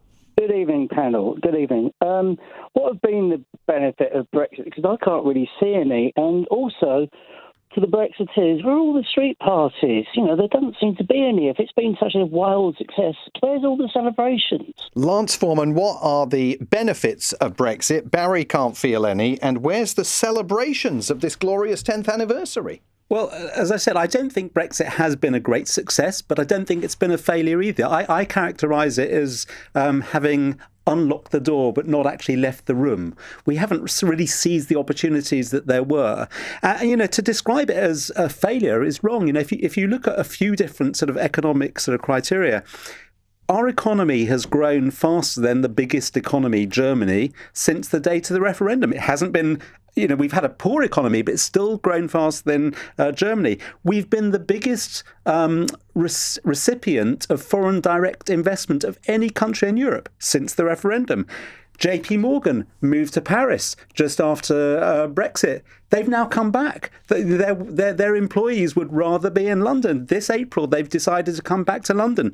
I think to describe it as a failure is wrong. And I would like to pick up on what was described earlier as, there was a derangement. People got absolutely bonkers. And I'm going to give you a real-life example because I run a business. And so I see the effects of it in my own business. We had a customer. Great customer. They had a restaurant in Primrose Hill. I'm not going to mention the name of them. They were buying our product, smoked salmon. They were buying it on a daily basis, been doing it for years. One day they just stopped buying, and I phoned the chef up and I said, "Is there a problem? You're not buying our smoked salmon anymore." He said, "Well, you need to speak to the owner." So I phoned the owner. I said, "Is there a problem? Is the quality not as good as it used to be?" She said, "Well, I can't bring myself to sign a cheque to you because you supported Brexit." I said, "Look, that's ridiculous. You can pay by direct debit, it's fine." But she was so deranged that the quality of our products... And we get the same. I had clients leaving my investment business for the same reason. So it actually happened. I think there was an emotional reaction on both sides that actually hasn't helped us as we move forward. And it's still there, which is one of the reasons why I think that we shouldn't. I mean, Ellen, you're laughing, but, the death threats I got were real. The people went to prison because they tried to kill me because of what I was trying to do. And the way certain papers were painting what I was wanting to do, and as you just did, is a real consequence to me and my family and my children. So it's not a joke. It's not a laughing matter when, these are serious consequences. So I think the way we debate about this is really important. And we can't keep on going back and discussing this the whole time. But, the benefits, I mean, one of the benefits I would say, actually, that isn't talked about very often, and I do think it's a benefit of Brexit, is that as a country, not many people talked about politics or weren't actually that engaged in politics compared to our EU member states and neighbours. But now there's an awful lot of people who are involved in politics and talk about politics and debating about it, and we're teaching about it in schools a lot more. That's healthier for our democracy that we've got more people involved in it. Ella, do you agree with Lance, who takes the view that it has not been as successful as campaigners hoped it was going to be? No, I mean, yes, I agree in terms of, if you have a vote that is thwarted and delayed for, years and years and years, not until sort of 2019 that it's actually the actual process of implementing it is done, then, I think that sort of spelled the future of what was going to be Brexit Britain under a current political establishment that has a deep hatred of it. I mean, I think that the reason why I sort of chuckled the reason why I chuckled at the sort of the comment about the emotional response, it wasn't to be nasty at all. Death threats are not funny, they're awful, and my sympathies are with you. But I think most people, when you try to characterise the response to the Brexit referendum, will agree on the Remain and Leave side that it was Leavers that got the vitriol, and not just from nutters online. I don't agree with that at all. Not just from nutters online, but from elected politicians, parliamentarians were talking about British voters in the House of Commons in a way that was absolutely disgraceful. But now talk to Barry in Croydon, who's a British voter, who's saying, what are the benefits of breakfast? Breakfast. That's a much easier question to answer. What are the benefits of Brexit? I can't really easily identify. No, I think it's just as easy as breakfast. It's a simple answer. We won the right to choose who governs us. We set aside an organisation that could extract tax from a nation and then write laws that we had to follow but had no say over. I mean, we now are in a position... Can we just stop here a moment? We did have a say over them. We were involved. We had an equal say with people of other countries over them, and our parliaments did, and we also had a veto over several parts of it. So if we're going to revisit this history a bit, let's just try and get it a little bit right, because this can get irksome. And let's go back to the question. What can you actually demonstrate as a benefit that's happened? Because I think that's what Barry is asking. Well, yeah, there are lots of things. I mean, the COVID vaccines is a huge success. We must clear that up. That's not true. That is not true. It's been proven over and over again that actually we could have had the vaccines. The problem is we did not have the data. The EU were holding back for 2 weeks because they said that the data was not up to standard. And Boris Johnson ignored that and went ahead. It had nothing to do. It saved millions of lives. Yes, thank God, because actually, what if the data was wrong? And then, actually, so it is not true. We did not get the vaccine first because of some Brexit. Other things, It's not true. It's a lie, Ellen. My name's Ella. Ella, We it's a don't. lie. If we had to follow EU market rules, we wouldn't be able to nationalise things, which Andy Burnham, as a politician, might be quite interested in doing. I mean, I don't think it's controversial. That's complete to nonsense. Say, I don't think it's controversial to say Are German that. railways nationalised? Hold on. You want to talk the entire time? That's fine. I don't. But if you don't want to talk the entire time, let us kind of come in from moment to moment. I and know, just but it's noticeable that you have not interrupted Lance once, but you continue to interrupt because me. Lance is much quicker. I'm making my own assumptions about what's going on there. But I think probably for me you're having a good sneer. The most important benefit of Brexit was, as Gina says, that people were more politically engaged, but not only that people had more political power. You now, as an average Joe and average Jane, have more political power. And is that worth what the Bank of England estimates is a depression to the tune of 6% of Britain's output? It's worth millions and billions of pounds. It's worth everything. Okay. It's worth everything. David Aronovich, your answer to... That's fine. That's the answer to and it's an honest answer, is it's worth being poorer for the putative benefits that we have of being more engaged supposedly in the political process, despite the fact the kind of political forces which Ellen now supports are continuously talking about how British people don't have any control over their own lives, as witnessed by the fact that you complain continuously about the level of immigration that happened under Boris Johnson, the Prime Minister who actually got us out of Europe. And you want to have it every which way, but essentially what you wanted to do was paint a picture of Britain that essentially needed a revolution from its kind of sleepy post-war self, etc., because it would make life more exciting for you. Well, it has become a lot more exciting for an awful lot of people, and it's also become a fair bit worse and a whole lot more divisive. Well done you. I think there's this weird rewriting of history as if pre-Brexit everything was fine and dandy, and that you use, and post-Brexit it's a hellhole.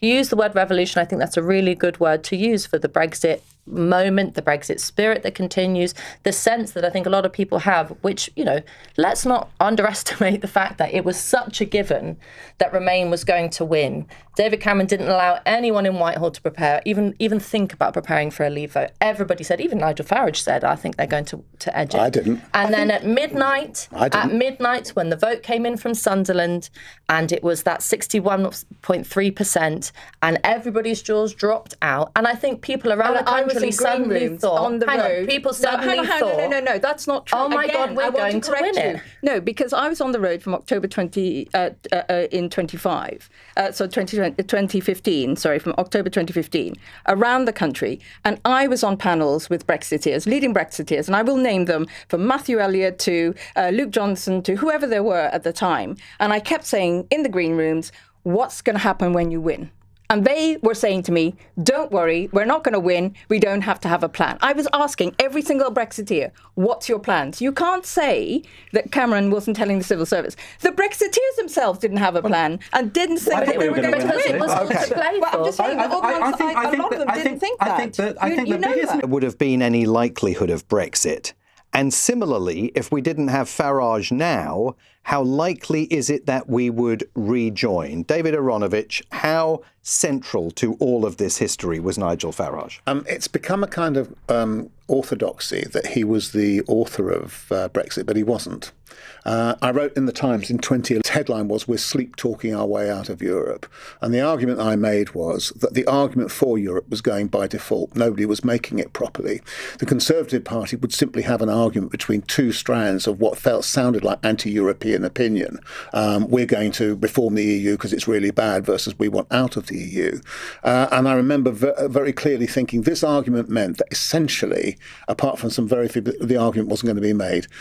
Consequently, I would say that the actual authors of Brexit are those staunch Conservative Brexiteers who actually essentially forced a change in the party's position and forced David Cameron to hold the referendum. Now, you might argue, and people do, that it was the UKIP vote which forced David Cameron to do that, but actually it was the Tory divisions, I think, that were more responsible, and it was therefore members of the Conservative Party who were far more responsible for that than Nigel Farage.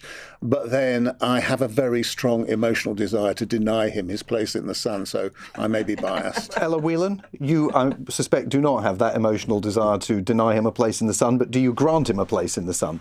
He's certainly integral, but I think it is a mistake to tie Brexit to Nigel Farage implicitly. I mean, the interesting thing about the Brexit vote was that despite the fact that he failed at the last crucial moment, someone like Jeremy Corbyn spent his entire life as a political career as a very principled Eurosceptic with very deep thought around problems with the European Union. There has always been a very, very strong left-wing opposition to the European Union. And so, there's, like myself, would have taken that position and wouldn't have wanted the Brexit that Nigel Farage wanted, differed on issues like immigration, indeed differed on issues like, what it meant for working class people. But the sort of good thing about Brexit was for that moment in 2016, on that day, it sort of didn't matter because the question really was just very simple. Do you want in or out of this institution? And I understood it to be, and then we can have an argument about the plan, the implementation, the politics of it afterwards. Because that's what you do. You answer one question, you say, okay, how are we going to implement it? What's it going to look like? And I think you do have to give Farage his day in the sun because he has been the only politician, Boris Johnson having failed and others being sort of wet in their defence of Brexit, who has never, ever, I listened to him on the radio this morning being, absolutely unswayable in his defence of it, never ever reneged on the idea that Brexit was anything but a success for British voters and a success for British politics. So I think he's been brilliant in his defence of it. Whether or not it would have happened without it, I don't know. There was a lot of people who voted. I don't think they all were voting for Farage. Gina Miller, the centrality of Nigel Farage to all of this. I wouldn't say that Brexit would have been is down to Farage because I agree with David. There was a lot of division in the Conservative Party, but also I'd say that don't forget the people who voted because. The poor response to the global financial crisis that came from the Conservative Party at that time did lead to an austerity, and the way people felt and the growing feeling of wanting someone to turn up. It didn't have to necessarily be Farage, somebody who would tell them that their lives would be better. The populism that grew was because of actually the lack of proper political choices after the global financial crisis. But even before that was also the divisions in the Conservative Party. So I think it's more complex than one person. He was definitely the figurehead, I think more so than anyone else. But I wouldn't say that he was the one that made it happen. And the second part of the question from John about with Farage now, is it likely that he could stop or affect rejoining? I don't think he can because it is bigger than that now. It is much, much bigger than just one person, and it's much more complex. And in all of this, pre-Brexit and post-Brexit, I am obsessive with process. And people do not seem to understand what the process of rejoining would be. And it's very complex. Leaving was complex, rejoining is complex. And it has to be done, and I know by the law, in full transparency, in Parliament, in a proper way. And these things are not easy. Mm-hmm. They're very nuanced, and I just don't think it's down to one person. And Lance, what's your view of Nigel Farage's historic role then, and whether he impacts the possibility of rejoining now? Well, he was engaged in the whole Europe question for decades. But I suppose there are two sort of strands on the right, and he changed his position a little bit over the years. If you go back to around the sort of millennium, even, Jimmy Goldsmith, the referendum, mostly because of regulation. I'm a free marketeer. I just don't believe in, having so many controls and rules and regulations, and they should be much more sensible. And I wanted to sort of ease up on bureaucracy. But as the years went by, he changed his position to a more nationalist position, and the immigration immigration question became a much more, important question. But I think that, there were numerous reasons why people wanted to leave, whether it was sovereignty or immigration or whatever. There were a whole host of reasons why people wanted to leave, but they wanted change. And I think it was the coming together of Nigel on the immigration side and the Vote Leave people on the sort of more sort of business side that sort of helped it all work. I don't think one would have made it across the line without the other, actually. OK, let's go to our next question, which is also on text from Rico, who asks, if Brexit has failed, and I actually don't think it has, wasn't the problem Boris Johnson rather than the concept? Now, you defected from the Brexit Party to the Boris Johnson-led Conservatives just before the 2019 election and 2 months before Britain left the EU. What do you say to Rico? Wasn't the problem Boris Johnson rather than the concept? I think Boris Johnson did squander a phenomenal opportunity, but because I just don't think, I don't think he had such a huge majority.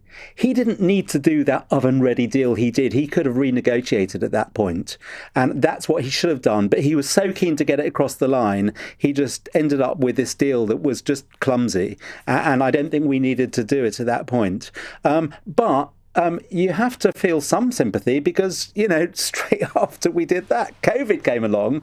Boris was literally on death's door in hospital. He must have had all the confidence knocked out of him when he'd been telling people COVID's not a problem, and then it's about to kill him.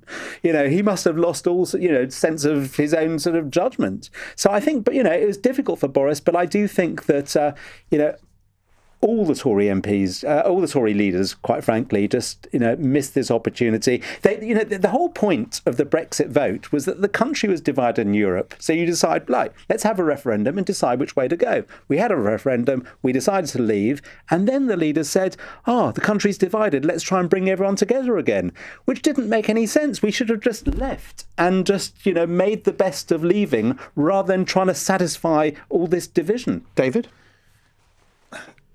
One of the things that it's so frustrating in a way, because if you're a student at all of geopolitics and what successive British governments wanted to do, from Macmillan onwards, so we're talking from the mid-50s onwards, British governments saw their place in the EU, the EC, for Common Market, EU, as being an absolutely geopolitical strategic necessity for Britain, economically and for other reasons as well. And so they embedded us, and this included Margaret Thatcher in her support for the single market, absolutely totally within the mechanisms and also, if you like, the kind of spirit of the European Union as it emerged. It didn't mean there weren't difficulties, it didn't mean that there weren't differences between countries about things. Of course there were. Then a referendum comes along. It doesn't make any specification at all about what kind of Brexit it's going to be. It could have been Norway. It could have been Switzerland. At various points, Tory politicians and other Brexit politicians, including Nigel Farage, said, there's no problem with this because we could be like Norway. We could be like Switzerland. You come out and immediately what they say is, no, we can't be like Norway and we can't be like Switzerland, because that would mean we would be rule takers and not rule makers. We'd be taking their rules, but we wouldn't be making anybody. But we don't actually have any kind of plan at all. And I said earlier, it's terrible, it took 3 years. Of course it took 3 years. That's how complex it was. We put about 40 or 50 billion quid into the business of civil servants trying to... You can foolishly say this could have been done simply somehow, or it should have been done. There was no way that was going to happen. And I that night, 10 years ago, sitting in a room in Ortigia in Syracuse in Sicily, kind of hearing the first results come through, and I thought, right, that's the next 5 years of our lives bloody well gone as we try to negotiate what this actually means, how it can actually be done, and what the consequences of it are going to be. And somebody just blithely says, we should have just done it. It's so childish. Ella, can you get us back to Rico's question? Rico's question. I was 24. Hang on a minute. Not I was 24. Accurate or fair. Rico's question is, wasn't the problem... let's keep focused on the question. Yeah, wasn't the problem Boris Johnson rather than the concept? And Lance is suggesting that the oven-ready deal was not the way that he would have liked to have seen things going. It was Boris Johnson's fault. It was almost every politician's fault. I think that, I'm very sorry that we, pissed in your wine wherever you were in Sicily by voting the way we did and ruined your evening. But it happened. And it not only happened, it happened to such a large extent. The Leave vote was so powerful that I mean, look, I'm not an expert policymaker. I'm not an expert economist, clearly. But I think to anybody looking at the magnitude of this vote, you would think, right, not only do the British people mean it, they really mean it. And so that means we don't do a sort of soft bit here, a soft bit there. I think, you can take the temperature and say, hang on. How could you tell that? 51.9 to 48. How is that a magnitude? Because of what happened in terms of the expectation of people and the amount of people that turned out and the vote. And I think we need to be careful not to slander Remain voters here. No, you're slandering Remain because there were voters. Lots and lots of Remain. I think most, to be fair, Remain voters were very good-natured and acted in goodwill after the vote and did not join the second referendum marches, did not join the calls to reverse a historic vote. They actually took it like we do in all kinds of elections and votes. Took it on the chin if you're a loser. And I reject the idea that it was a sort of division between avid Leave voters and avid rejoin or Remainer voters. I think people were much more goodwill. To come to Rico's point, I think it's really important. The reason why it took 3 years was not because it was complex. It was because we had a political establishment that was hell-bent on trying to reverse the vote. About policies you've told, how it works. Gina, I'm sorry, you've told me I think 5 times now that I don't understand anything. You yourself just said you're not a policymaker, you don't understand I know that you guys... Let me... one last sentence. Okay, can I go one second while Ella wraps up with one last sentence. Yeah. I find it so much fun because this is what we did for, the best part of 4, 5, 10 years is being screamed at by people who, get such a hard on by the idea that ordinary working class people voted a certain way. I love it. Inject it into my veins. Give me the miners. Okay, I want to get back to Rico's question. No, Rico's question is really important. Gina. But also, I just want to explain one example. So I had been campaigning in Europe to change the fact that in this country, we didn't have to show our fees on pensions and investing. Okay, that's one tiny thing that I was lobbying on, Ella, one thing for Europe to change, which I eventually got through Europe in 2014. That one thing took me since the financial crisis to do that one directive. So if it takes that long to do one directive to change one thing to protect consumers, can you imagine unraveling all those years of membership and this in is an every single institution area? You want to defend? No, but that's exactly what it should be. It should be looking at all aspects of everything. That's how you make good policy. You just don't decide on a whim that what you're going to do is have a one-pager and decide, right, that's what we're going to do, we're just going to leave.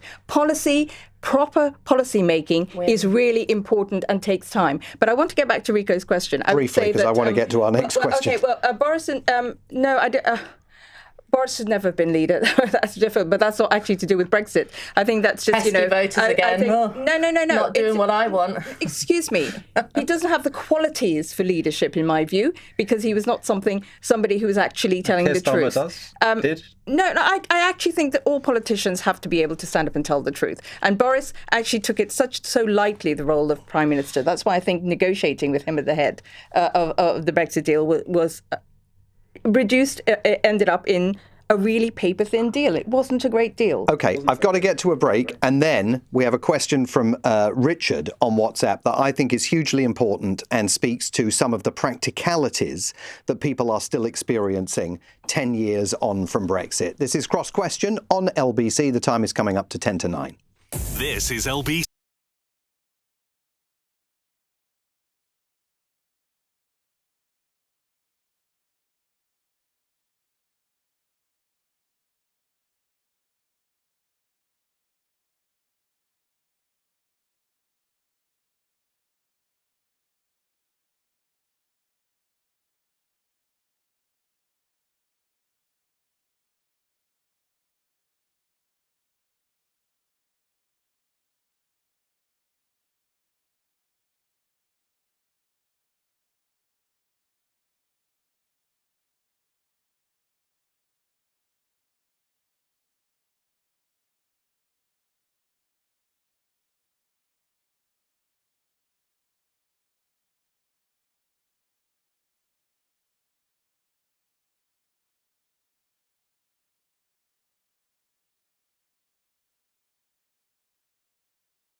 half the work I had last year, do you think the EU will get rid of the 90-day rule? And this is something that doesn't only impact people that are in business in the creative industries and arts and entertainment.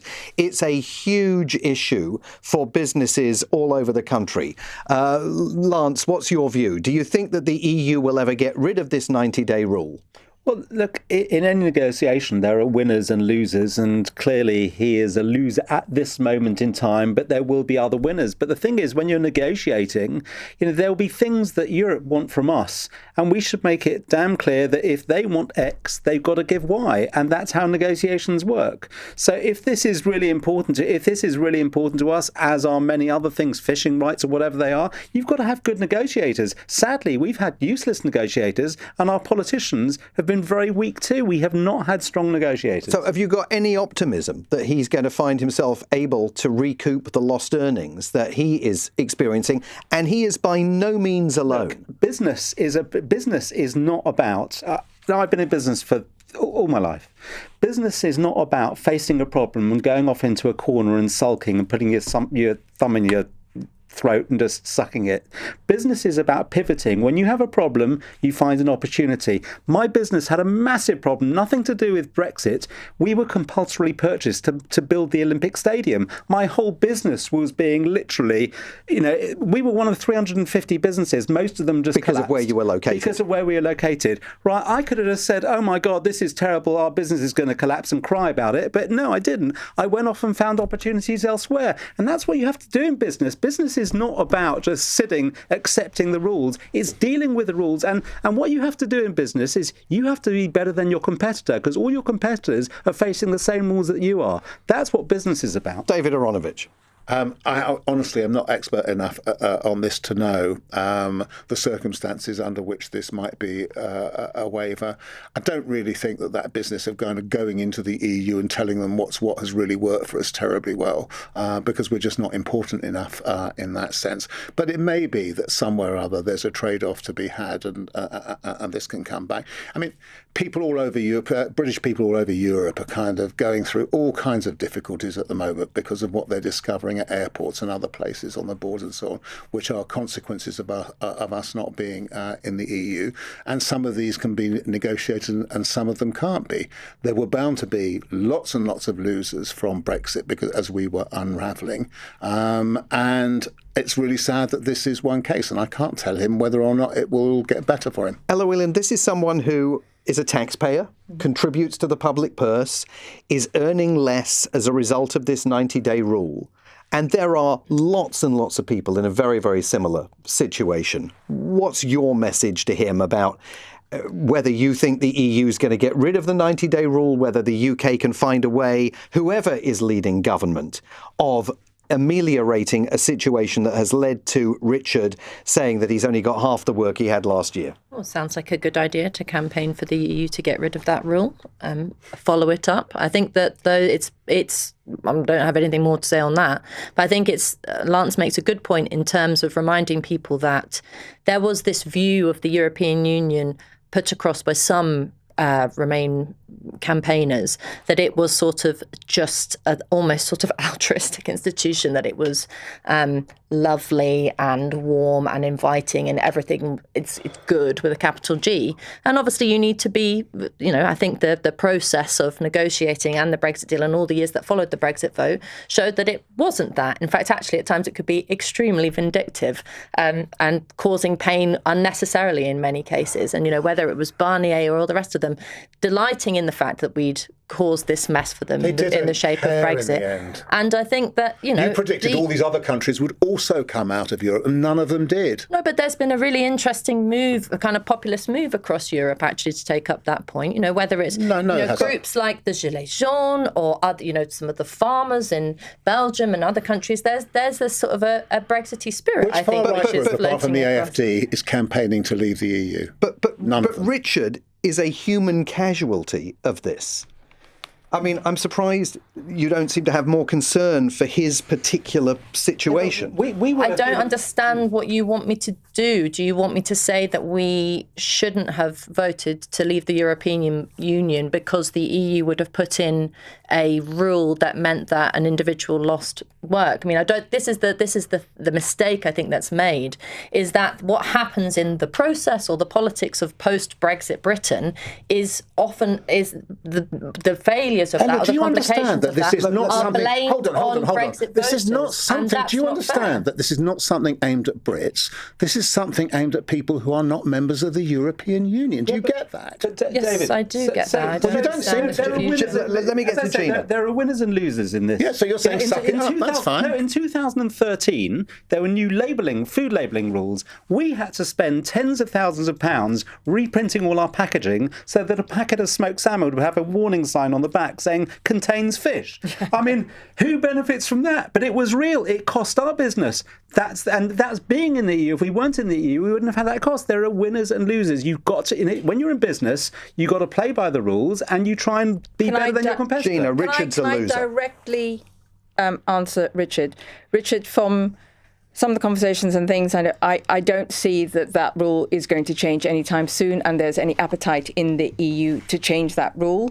Unless we are willing to, as Dave says, go to the negotiation table again and think about what our close relationship would look like if that our next Prime Minister decides to go that. And as I said, I would back a Swiss model, and under that you would actually you wouldn't have the 90 days. So it actually, that is, if you want to campaign and want to push for your business, I would lobby the government to pursue something like that. Okay. I think we need to get to our fun question of the night, because we definitely could help with a lift to the atmosphere. And it comes from Olivia in Birmingham, who asks, who's your favourite person from the other side of the Brexit divide to yourself, and why? Lance? Well, I'm not going to name anybody that people have heard of, but I would say that 80% of my friends around the time of the Brexit vote were very strong Remainers, and they were giving me a hell of a lot of grief at the time. But now, ask them again now, I would say that probably 80% of them will have changed their views and said we should stick with Brexit. That's absolutely true. Absolutely true. Gina? I will name somebody, and I'll say it's David Davis. And one of the reason I'll say that is he is only one of 2 MPs from any side who actually understood my court cases, and he thanked me for defending our parliamentary sovereignty and our democracy. Ella? Oh, I love them all. Every frantic, frothing member of the middle class who I keep up at night gives me energy. I love it. You missed out sneering as you were sneering. Probably like Lance, it's hard to pick one because all of my friends, particularly being younger in London at the time, everybody was a Remainer, or at least all in the sort of middle class circles that I was talking to people in. But then you go out and you, as I do now, work with tree surgeons, work with tradies, and most of them are leave, and most of them don't regret. So I think it's interesting that this discussion about division and toxicity and people hating each other, I actually don't think it's true most of the time. Dave, tree surgeons, probably most of them are leaves. Ian Dale. Ian Dale is my favourite Brexiteer by quite a long by. A shout out for Mr. Dale, who I suspect is listening at home, and as you all know, will be back in this chair next Monday. Mick has texted in with one question that we're not going to go around the table and answer. He says, where will the Brexit discussion be in 50 years' time? Oh. Mick, I don't know, but I can tell you one thing. I won't be helming it. My thanks to our panel tonight. Lance Foreman, businessman and entrepreneur. Gina Miller, the campaigner and transparency activist. David Aronovich, award-winning journalist, columnist and broadcaster. And Ella Whelan, columnist for the Daily Telegraph and an organiser of the Battle of Ideas Festival. Tomorrow night, our panel will include Labour MP Charlotte Nichols, The Times columnist and contributing editor Cindy Yu, plus the New Statesman's associate political editor Rachel Cunliffe, and a mystery guest yet to be unveiled. We're going to go into our final hour together tonight, and we are going to discuss 5 million quid, the leader of Reform UK, and his definite unwillingness to talk about it. Nigel Farage, please, what has happened to this £5 million gift? With all due respect, what's it got to do with you? Nigel Farage very unhappy with that line of questioning on Nick Ferrari at breakfast this morning.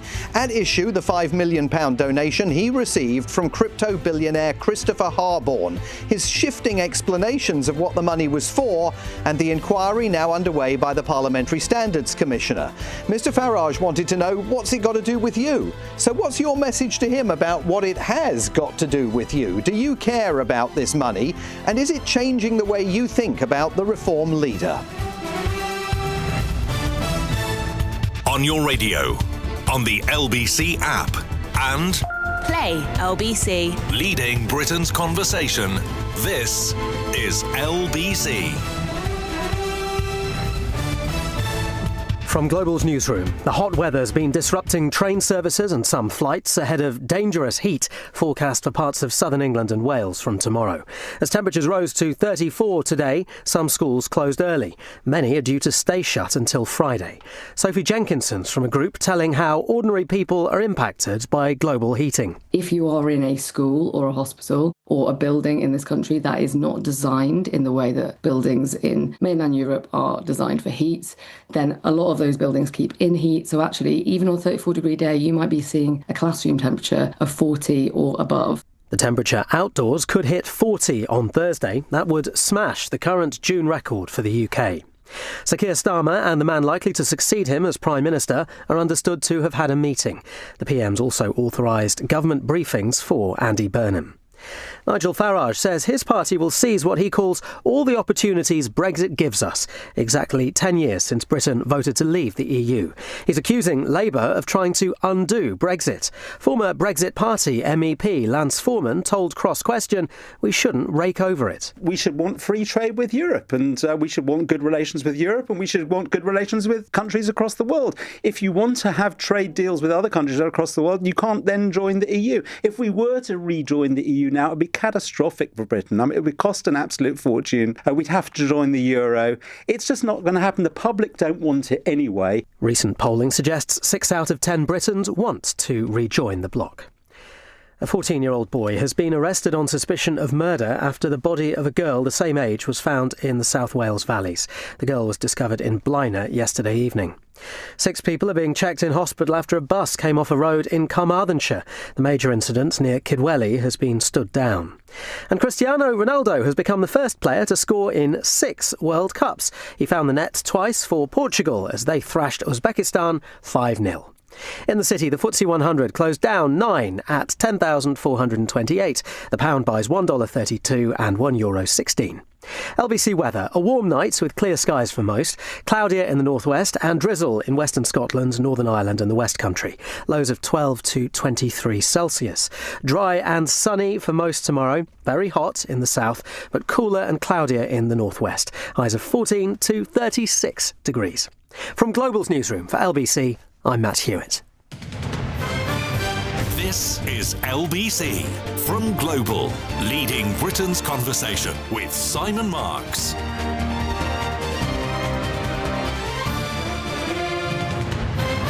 And I'm in for Ian Dale again this week. He's back next Monday. It is great to be with you. I've got a bit of breaking news to bring you from Washington, D.C. The United States Senate has adopted a resolution instructing President Trump to end the war in Iran or seek congressional authorization to continue it. The New York Times is calling this the most significant bipartisan rebuke yet of the conflict.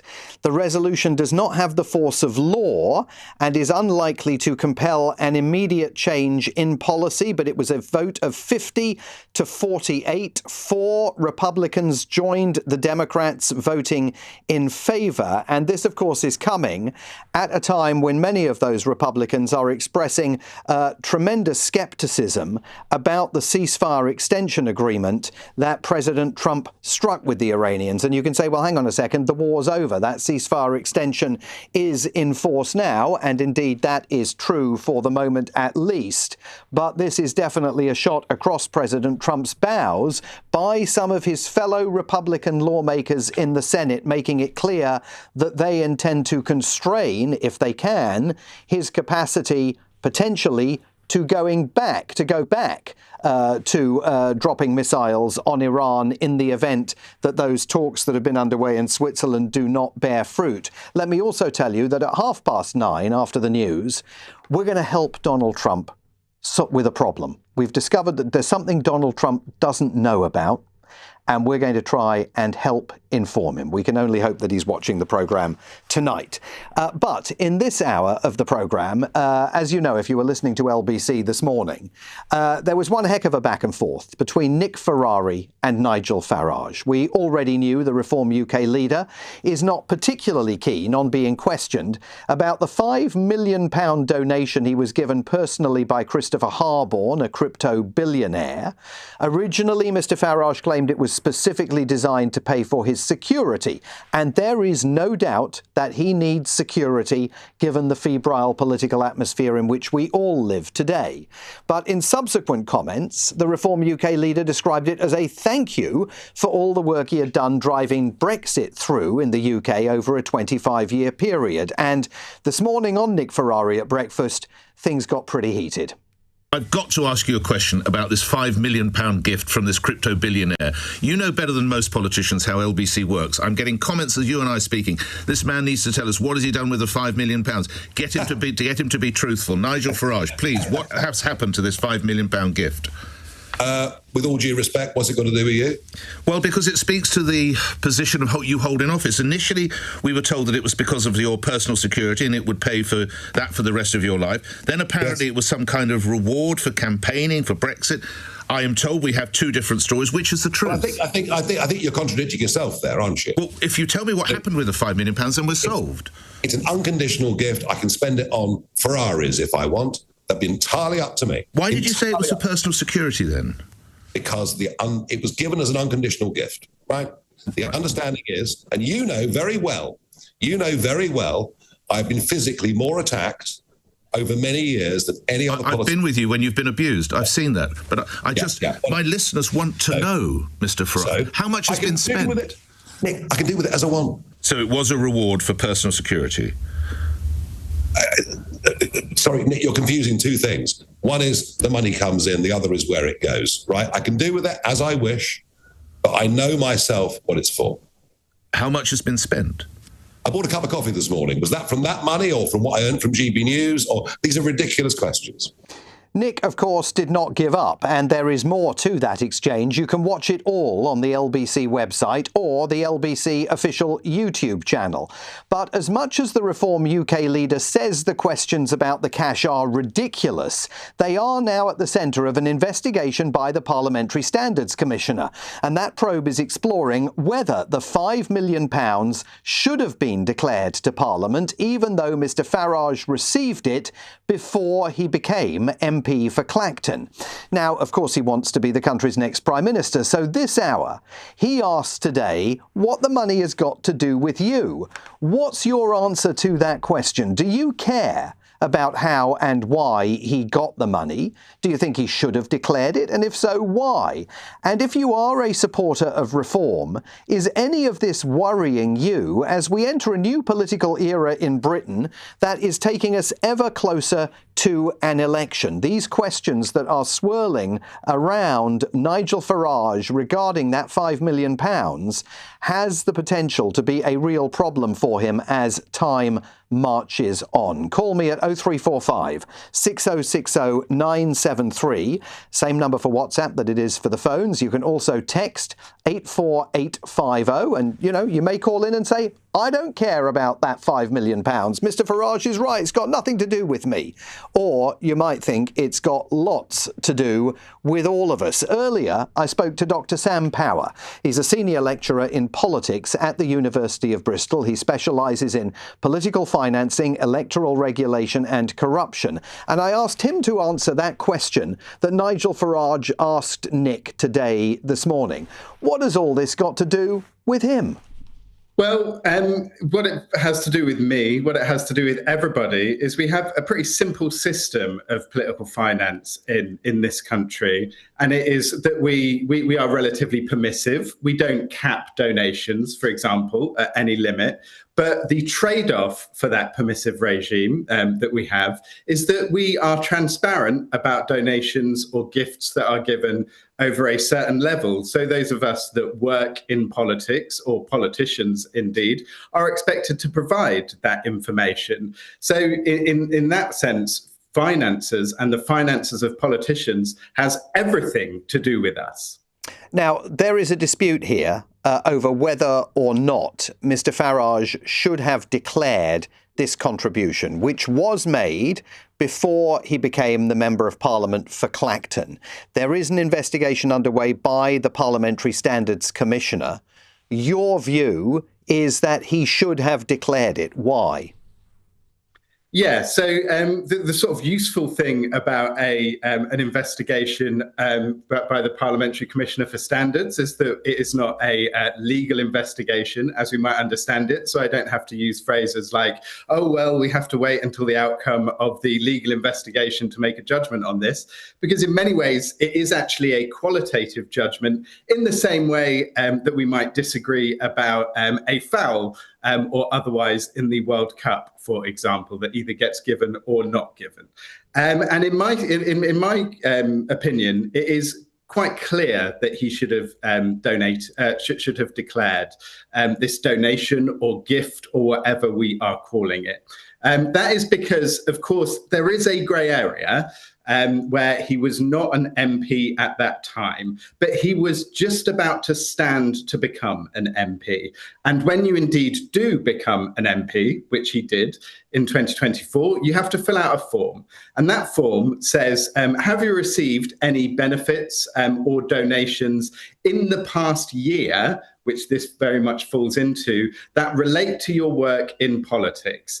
If you are in any doubt, that donation or benefit should be declared.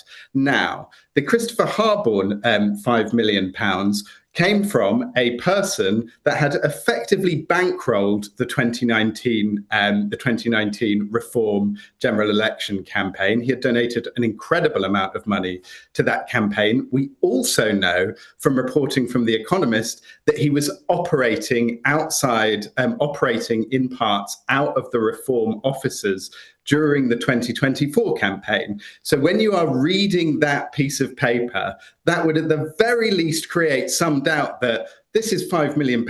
This is an awful lot of money. This is related to my job in politics. I think I might have to declare this. So you would at least have the question. So it's the question of doubt here, which suggests to me that he should have reported it. But Mr. Farage, whose story has slightly shifted on this, says it was a personal gift. I mean, at one point he said it was to pay for his security. At another point, he said it was a thank you for all of the work that he'd done over a 25-year period campaigning for what eventually became Brexit. But at the end of the day, he says it was a personal gift. He's allowed to do whatever he wants with the money. He said to Nick Ferrari today he could go out and buy Ferraris with it if he wanted to.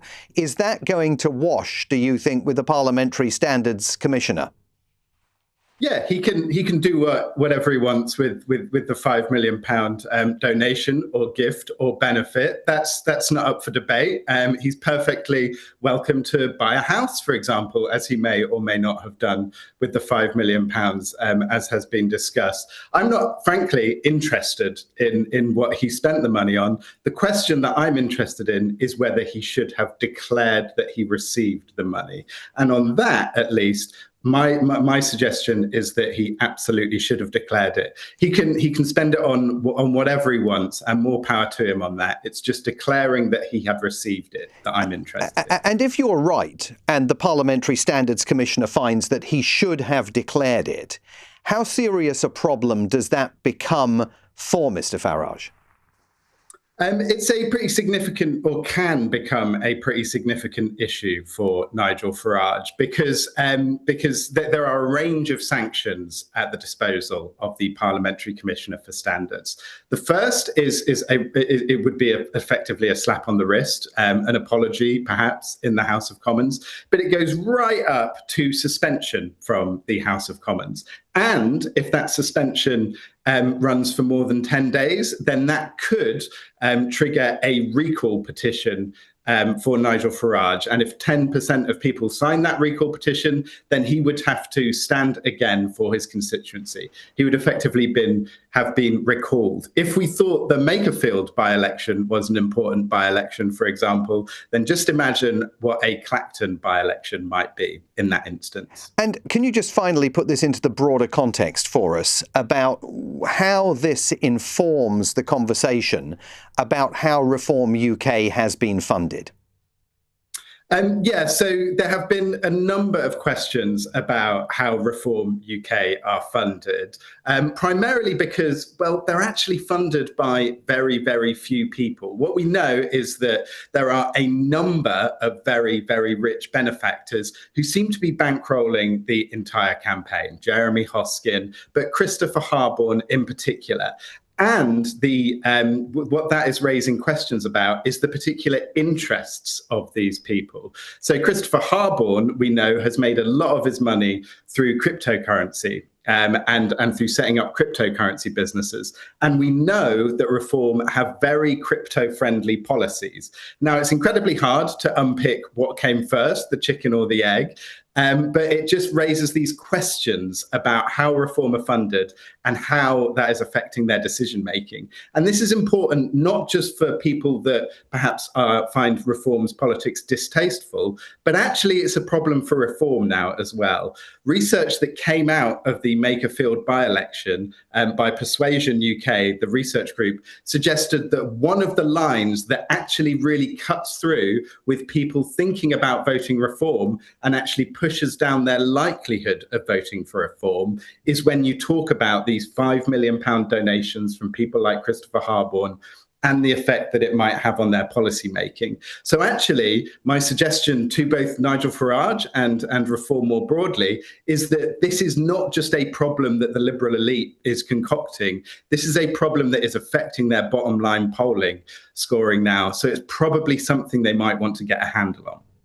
That's Dr. Sam Power, a senior lecturer in politics at the University of Bristol, talking to me earlier this evening. He specialises in political financing, electoral regulation and corruption. So now it is over to you. Andrew has texted the programme to say, nobody gives £5 million unconditionally. I work in finance and am expected to declare anything received worth over £50 and should never give money to government members for any reason. And lots of you are texting in and calling to answer the question, what has it got to do with you? Nigel Farage asked that question of Nick Ferrari at breakfast this morning here on LBC. But I'm curious to know if you are irked and troubled by this, and especially if you're a Reform voter, whether it is in any fashion causing you to have a bit of a rethink about Mr. Farage himself. You can join the conversation at 0345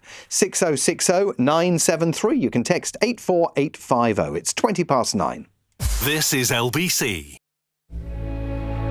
Close your eyes. Take a deep breath and come on in to Classic FM Calm, LBC's soothing sister station.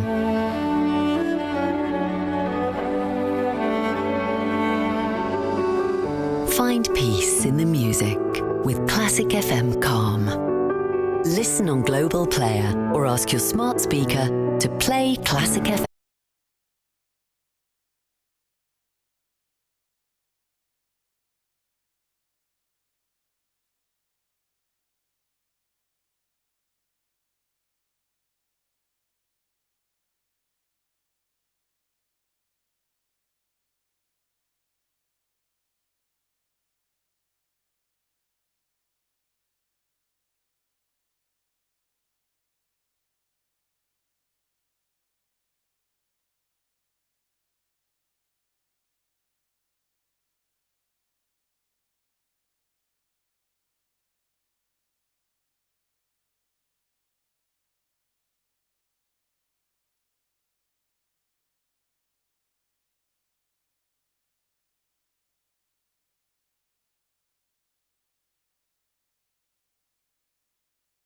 ordinary men.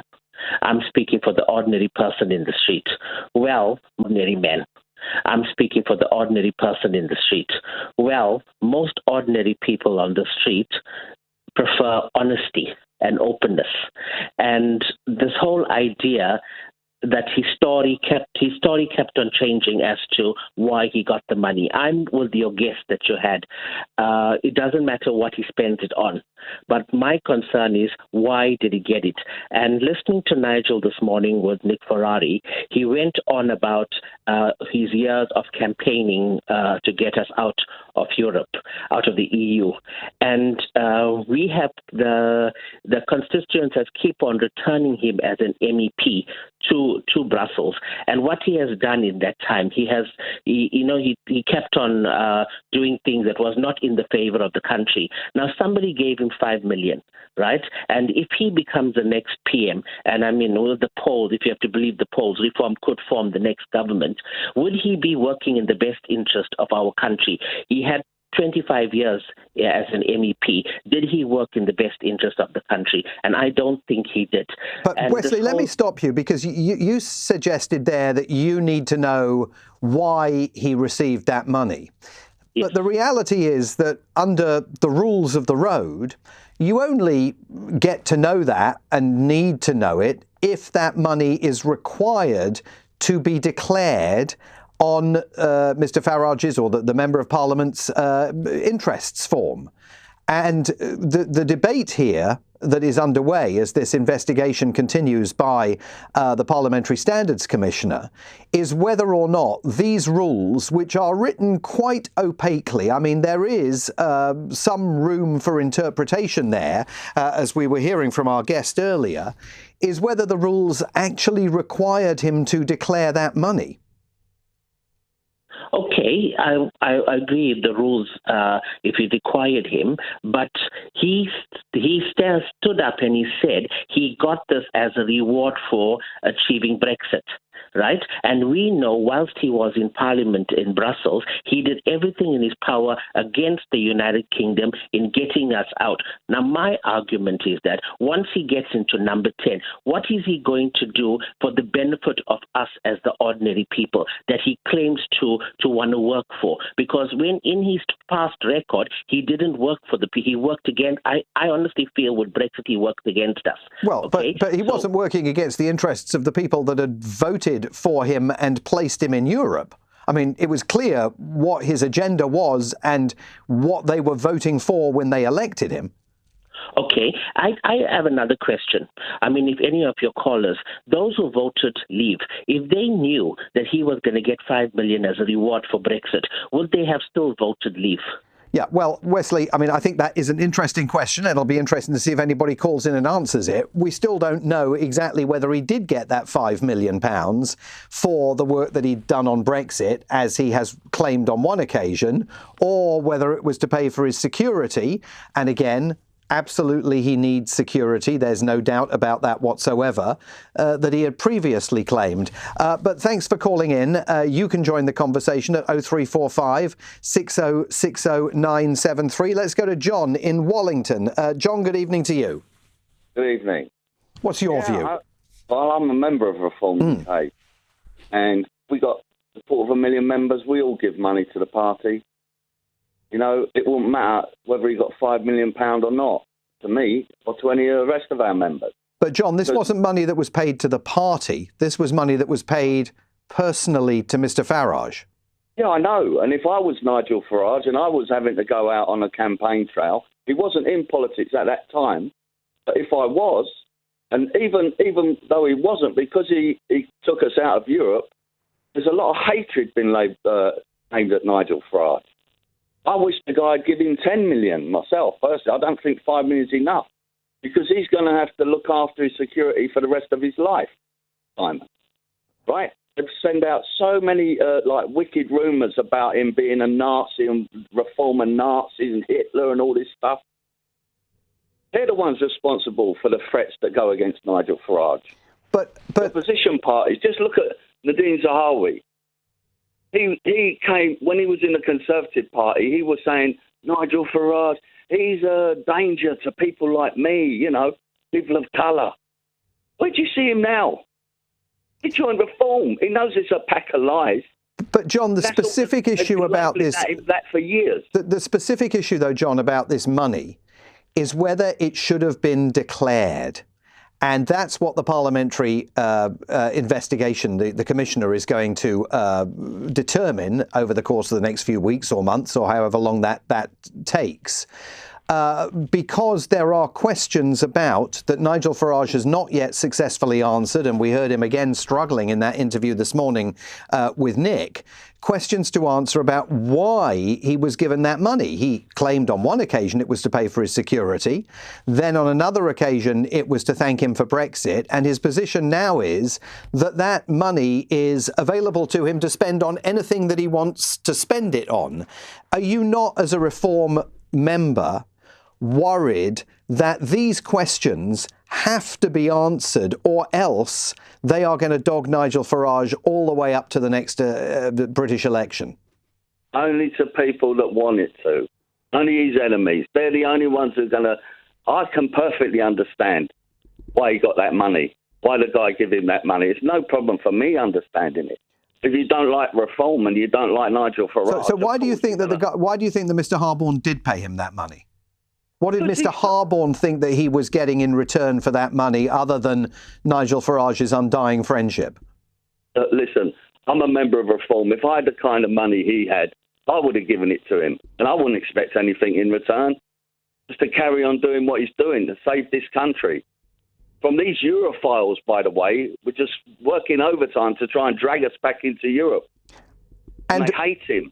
And John, would you not be happier if Mr. Farage put this conversation to bed? You don't want this ball and chain around the party's ankle as Andy Burnham comes to power and you head towards what will be an election between now and August of 2029, do you? We'll stay true to ourselves. We've done nothing wrong, and neither has Nigel. We'll fight the election fairly and squarely. If we win, we win. We lose, we lose. John, thanks very much indeed for joining the programme. John in Wallington, a Reform member who has no issue with that £5 million that Christopher Harborne donated to Nigel Farage, and says that if he had £10 million, he would have given that to Nigel Farage personally and expected nothing in return. And of course, Mr. Farage's position is that the money was given to him unconditionally and that there was no requirement, he says, for him to report it, to declare it to Parliament when he became MP for Clacton. The Parliamentary Standards Commissioner is, of course, now going to be adjudicating all of that, and we will obviously here on LBC follow that and keep an eye on it. More of your calls about whether you think this is your business. Nigel Farage suggested to Nick Ferrari this morning that it isn't. You can call me at 0345 6060 973. Same number for WhatsApp that it is for the phones. You can also text 84850. Now with the time at 29 minutes to 10, the news headlines come from Matt Hewitt. Extreme weather has started to cause major disruption to the rail network as scores of schools have announced they'll close for the next few days. A red weather warning for extreme heat covering an area stretching from London to Swansea and Somerset to Birmingham has been issued by the Met Office for tomorrow and Thursday. Police in Wales have arrested a 14-year-old boy on suspicion of murder after the body of a missing girl was found yesterday. The 14-year-old, named only as Lily, was found in Blaenau last night. And Sir Keir Starmer's met his likely successor, Andy Burnham, after promising a smooth transition of power following his resignation yesterday. The former Greater Manchester Mayor could be in number 10 by mid-July if he's uncontested for the Labour leadership. LBC weather, a warm night with clear skies for most, cloudier in the northwest and drizzle in western Scotland, Northern Ireland and the West Country. Lows of 12 to 23 Celsius. Dry and sunny for most tomorrow. Very hot in the south, but cooler and cloudier in the northwest. Highs of 14 to 36 degrees. LBC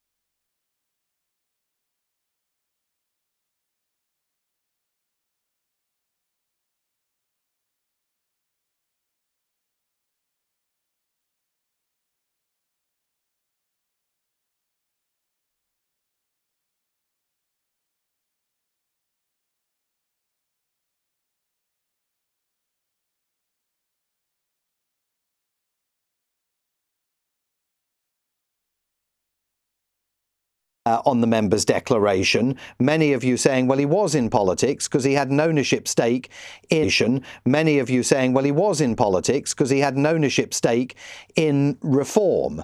It will be very interesting to see how the Parliamentary Standards Commissioner adjudicates that, because that's clearly going to be part of the conversation that is taking place. More of your calls and texts on Nigel Farage and the £5 million that he received from Christopher Harborne and his suggestion on Nick Ferrari at breakfast this morning that it's none of our collective business. What do you think? Do you think it's got something to do with us or not, as the Reform UK leader continues to make moves in an effort to become the country's next Prime Minister but one, given that it looks like Andy Burnham will be the next Prime Minister. But first of all, before we go back to your calls, there was quite a moment in the Oval Office last night. No, not the bit where Donald Trump decided to give Sir Keir Starmer yet another kicking. After that, the president found himself signing a bunch of executive orders.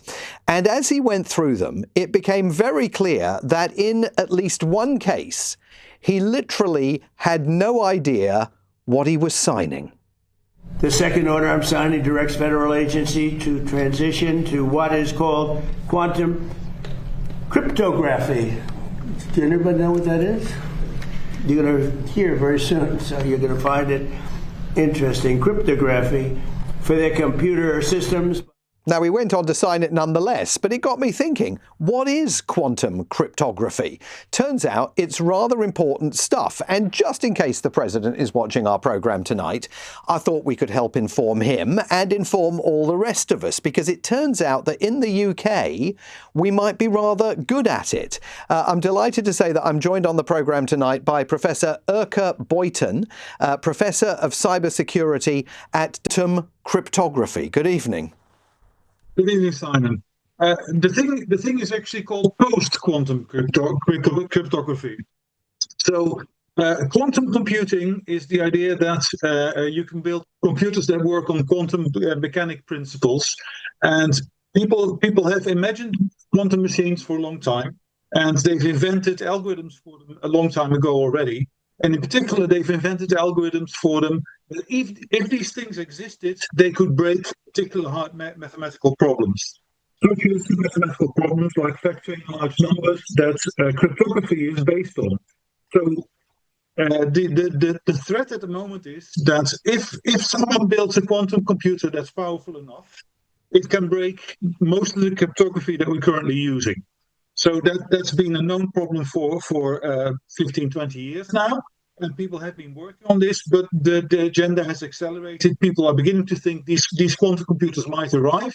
We need to make sure that the cryptography that we're using day to day is different algorithms that cannot be broken once this quantum computer arrives. OK, Professor Boyton, I'm excited to hear more about quantum cryptography, and I'm delighted to say that they're developing that kind of technology. Unfortunately, the technology that is connecting us to you at the moment is rather letting us down. So what we're going to do is our team here is going to figure out how we can improve that line, because I definitely want to hear what you're saying. While we're doing that, we're going to go back to our conversation about Nigel Farage and his £5 million donation from cryptocurrency billionaire Christopher Harborne. Let's go to Robert in Gateshead. Good evening, Robert.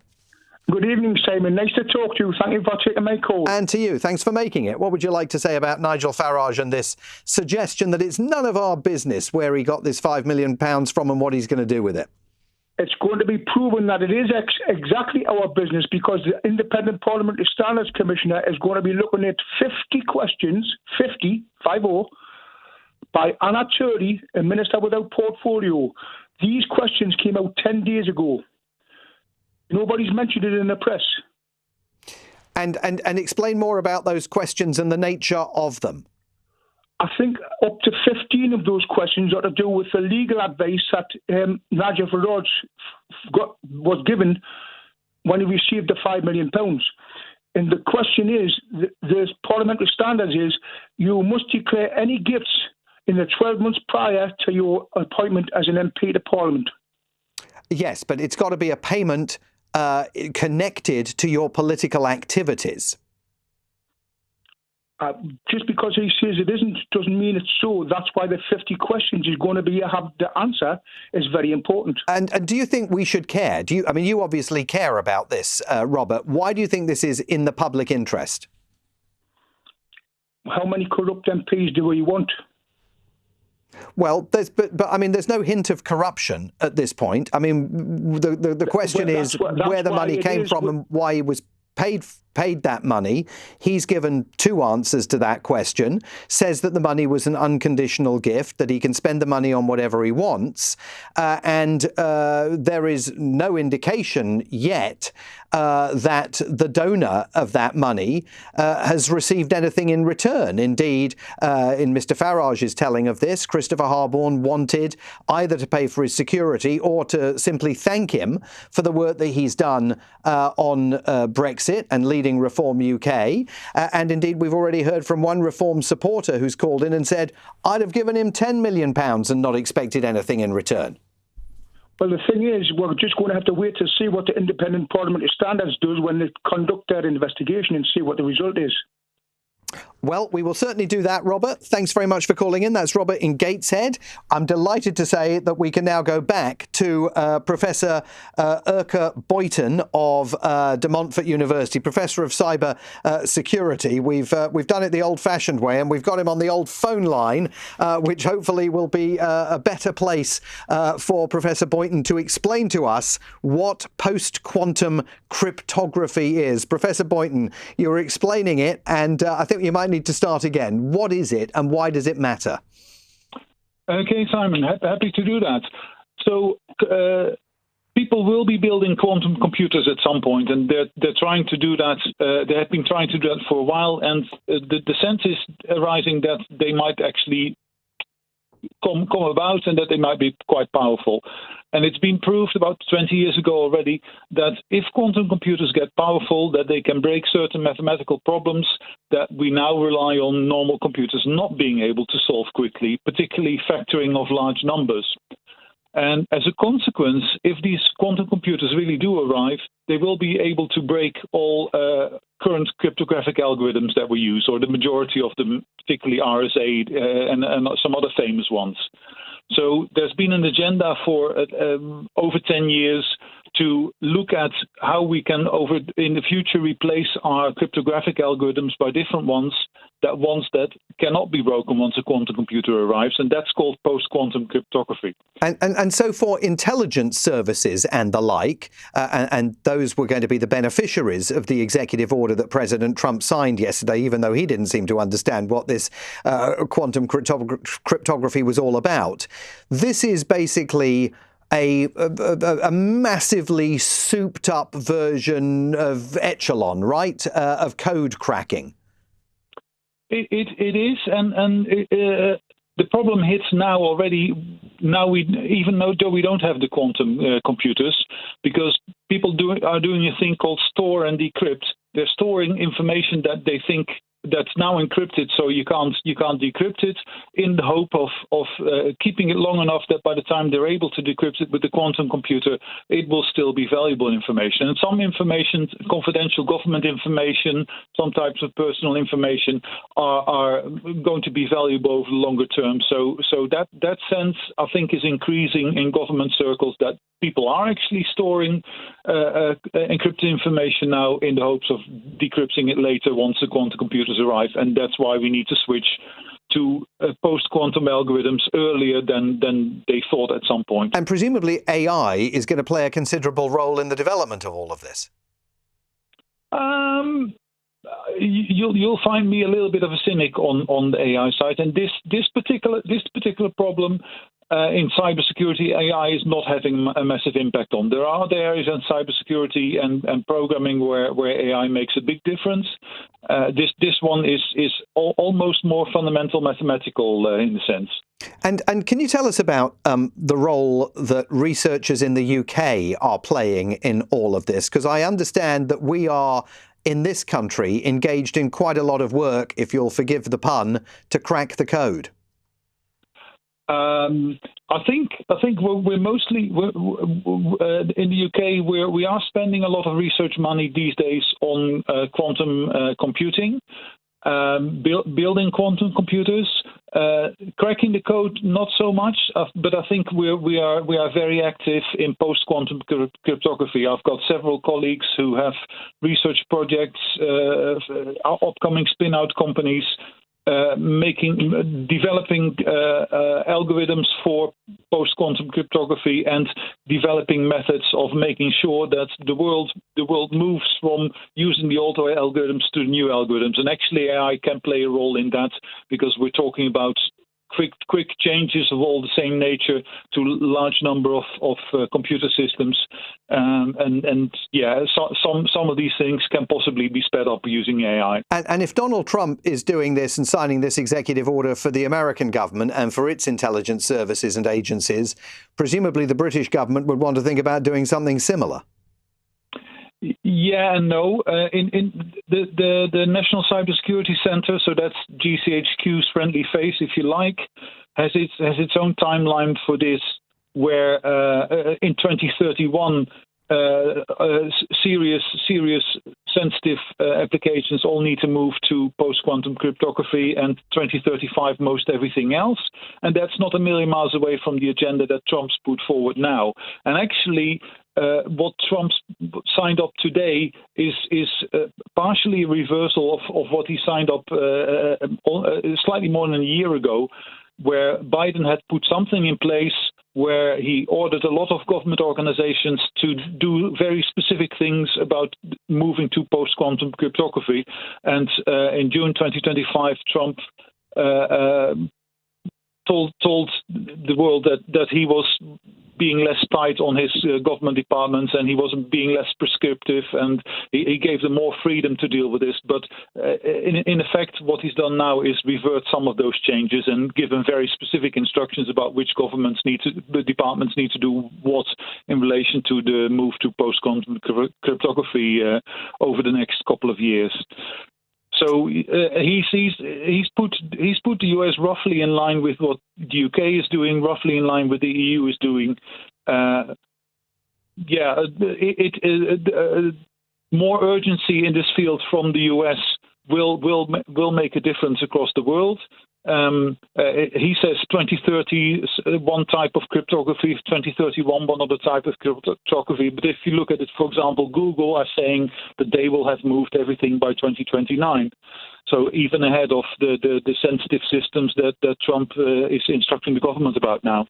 Fascinating. Professor Boynton, thanks so much for sticking with us. That's Professor Urke Boynton, Professor of Cybersecurity at De Montfort University, explaining to us, and who knows, maybe President Trump, if he was watching, what exactly that executive order that he was signing yesterday was all about. Still to come, we're going to get more of your texts and messages about the jam in which Nigel Farage finds himself over this £5 million donation from cryptocurrency billionaire Christopher Harborn. One of our listeners has texted in to say, if you're putting yourself up for the highest office, we deserve to know beyond any doubt that you're not a crook. Yes, it is our business. Let me know what you think. 0345 6060 973. You can call or WhatsApp that number, 84850, for your texts. The time now is 12 minutes to 10. Coming up at 10 on LBC, Henry Riley. After 11, do you care what Nigel Farage spends £5 million on? But first, a decade on with our 7th Prime Minister imminent, what should Andy Burnham do about a problem like Brexit? Henry Riley at 10. Listen on our free Global Player app or the LBC app.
on this? So absolutely 110%. I smell corruption. We're talking about politicians. We're talking about Nigel Farage. We're clear that it's not the same as any other. But if you're used to having a party that are like the Labour Party or the Conservatives, they need to look into that this is a different way of doing things. There may be certain rules. There may be that are attached to how this particular company is run. It's not a party. It's a company, and how profits and taxes and so on can be managed for this company. So there are definite red flags flying up, down, and around the corner with this particular 5 million. And I don't think Nigel Farage has got 5 million otherwise. And other people are thinking that they can give somebody 10 million and not even blink an eyelid, and they are not crypto billionaires. I think they need to have a reality check. Okay. To be honest. Sebastian, is that the washing up I can hear going on in the background? Well, I've got to multitask. I'm a modern day husband, mate. I'm making food, and I'm holding the phone to my. Who among us hasn't done the same? Let me go back to Nigel Farage while you sort out the pots and pans. That's okay. I've got an image of you with your hands in a sink full of sudsy detergent. I'm making Indian food, so yeah. Oh, well, there you go. Well, I'm glad you found a way also of holding the phone. But so when Nigel Farage says there's nothing to see here and it's none of your business, what do you say to the "it's none of your business" bit? Well, he would say that, wouldn't he? That is what I would say. I want every single stitch in his suits measured for his 5 million donation that he's simply not declaring or wanted to declare, and thought somebody's just going to sweep this under the carpet. But to be fair, he says he was not required to declare it. That's false. He is required to. Well, we don't know if it's false yet. We won't know if it's true or false until the Parliamentary Standards Commissioner reports, because as the professor that we spoke to earlier in the hour was saying, the rules are a little opaque and perhaps need tightening. I think the fact that somebody's looking into them and looking into the rules and the 50 questions, I think it may even spout even more questions than were alluded, are going to bring out the facts in stark nature. And this is what he is afraid of. This is what Nigel is afraid of, is that it's going to come out in the open that this is why the actual money was paid. And this is what's actually happening to him. He can keep his 5 million. It's a gift to him. Fine. Don't use it for the pretending it's for the public good when it's not, because you're becoming a politician. You spent but he's not suggesting it's for the public good. He's suggesting that it was either to pay for his security, that's one version of the story, or he's saying it was to thank him for Brexit. And either way, he's saying it's his money to spend any way that he wants to spend it. Well, he can spend it any way he likes to spend it. I don't think that anybody's going to question him on that. But the fact that his mind is going to be focused on how he can repay this chap in kind, that is the question that the public has to question themselves. Am I putting this cross against this person's voting ticket and thinking that he's actually going to he's going to ignore this other altruist person and become benefactor of 5 million. 5 million is not a little amount of money. People dream of winning a lottery of 100,000 maybe. Sure. And thinking, wow, I've got a lot of money. Sure. I mean, Mr. Farage would argue that the cost of security is extremely intense and it is pricey, and he's going to have to be paying for security for the rest of his life. And as he said to Nick Ferrari this morning, he can't possibly know how long that's for. These are premises that are put forward that I don't think in any time frame. Were other politicians granted this kind of security that got killed in the last decade or so? Well, but he is arguing that the state has denied his requests on occasion for security. Sebastian, I'm going to let you finish up the washing. Have you nearly finished the washing up? You're almost done now. I'm nearly finished as well. Excellent. Fantastic. Well, thanks for calling. Enjoy the rest of your evening. Let's go to Dunfermline, and Douglas is on the line. Evening, Douglas. Good evening to you. How are you doing? I'm all right, thanks. How are you? I'm fine. I really enjoy your messages from America. So thank you very much. Thank you very much, Douglas. What do you think about Nigel Farage and this £5 million? Well, I listened to Nick Farage's show this morning. I listened to James O'Brien, and I've watched the BBC interview he had with him. Yeah, it's worth making the point that he gave multiple interviews. Yeah, multiple interviews and got into difficulty in all of them. What he's doing with that money. Sorry, say that again, Douglas. I was talking over you. I'm sorry. I said what I said was I listened to Nick Ferrari this morning, I listened to James O'Brien, and I watched the BBC interview.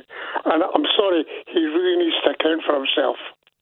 Well, and you would think that Reform voters would want him to account for himself, because these questions are just not going away. And every time they're asked, he seems to get deeper into the mire. Absolutely. I mean, I was a civil servant. I worked with politicians. I know how they work.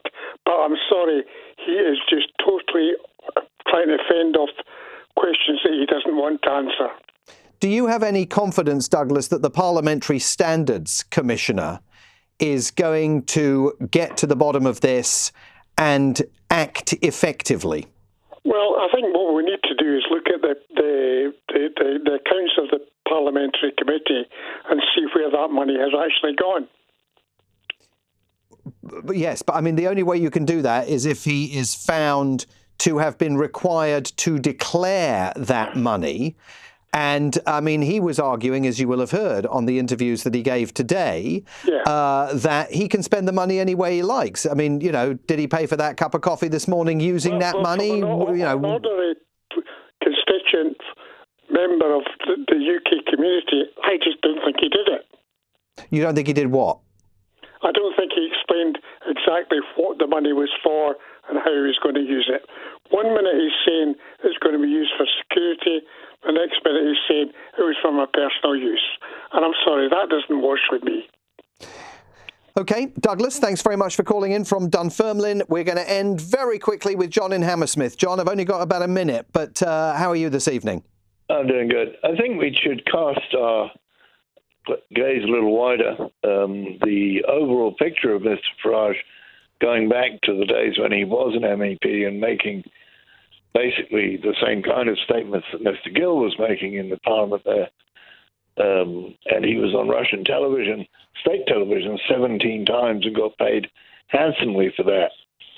Well, the Bank of England says that Brexit has cost us between 4 and 6% of our GDP. If he's done that much damage, and the Commissioner finds that he's again taken money to harm England's prospects, then I think we should oil up the hedges of Traitors' Gate at the Tower, give the guy a free boat ride and hang him by the heel. OK, John, but I mean, you're making all sorts of speculative assumptions there that are not borne out by any of the facts as we currently know them. And Mr. Farage, to underscore, insists that this money was provided to him unconditionally by Mr. Harborne in exchange for nothing, and that he can spend it in any way that he sees fit. That investigation by the Parliamentary Standards Commissioner continues.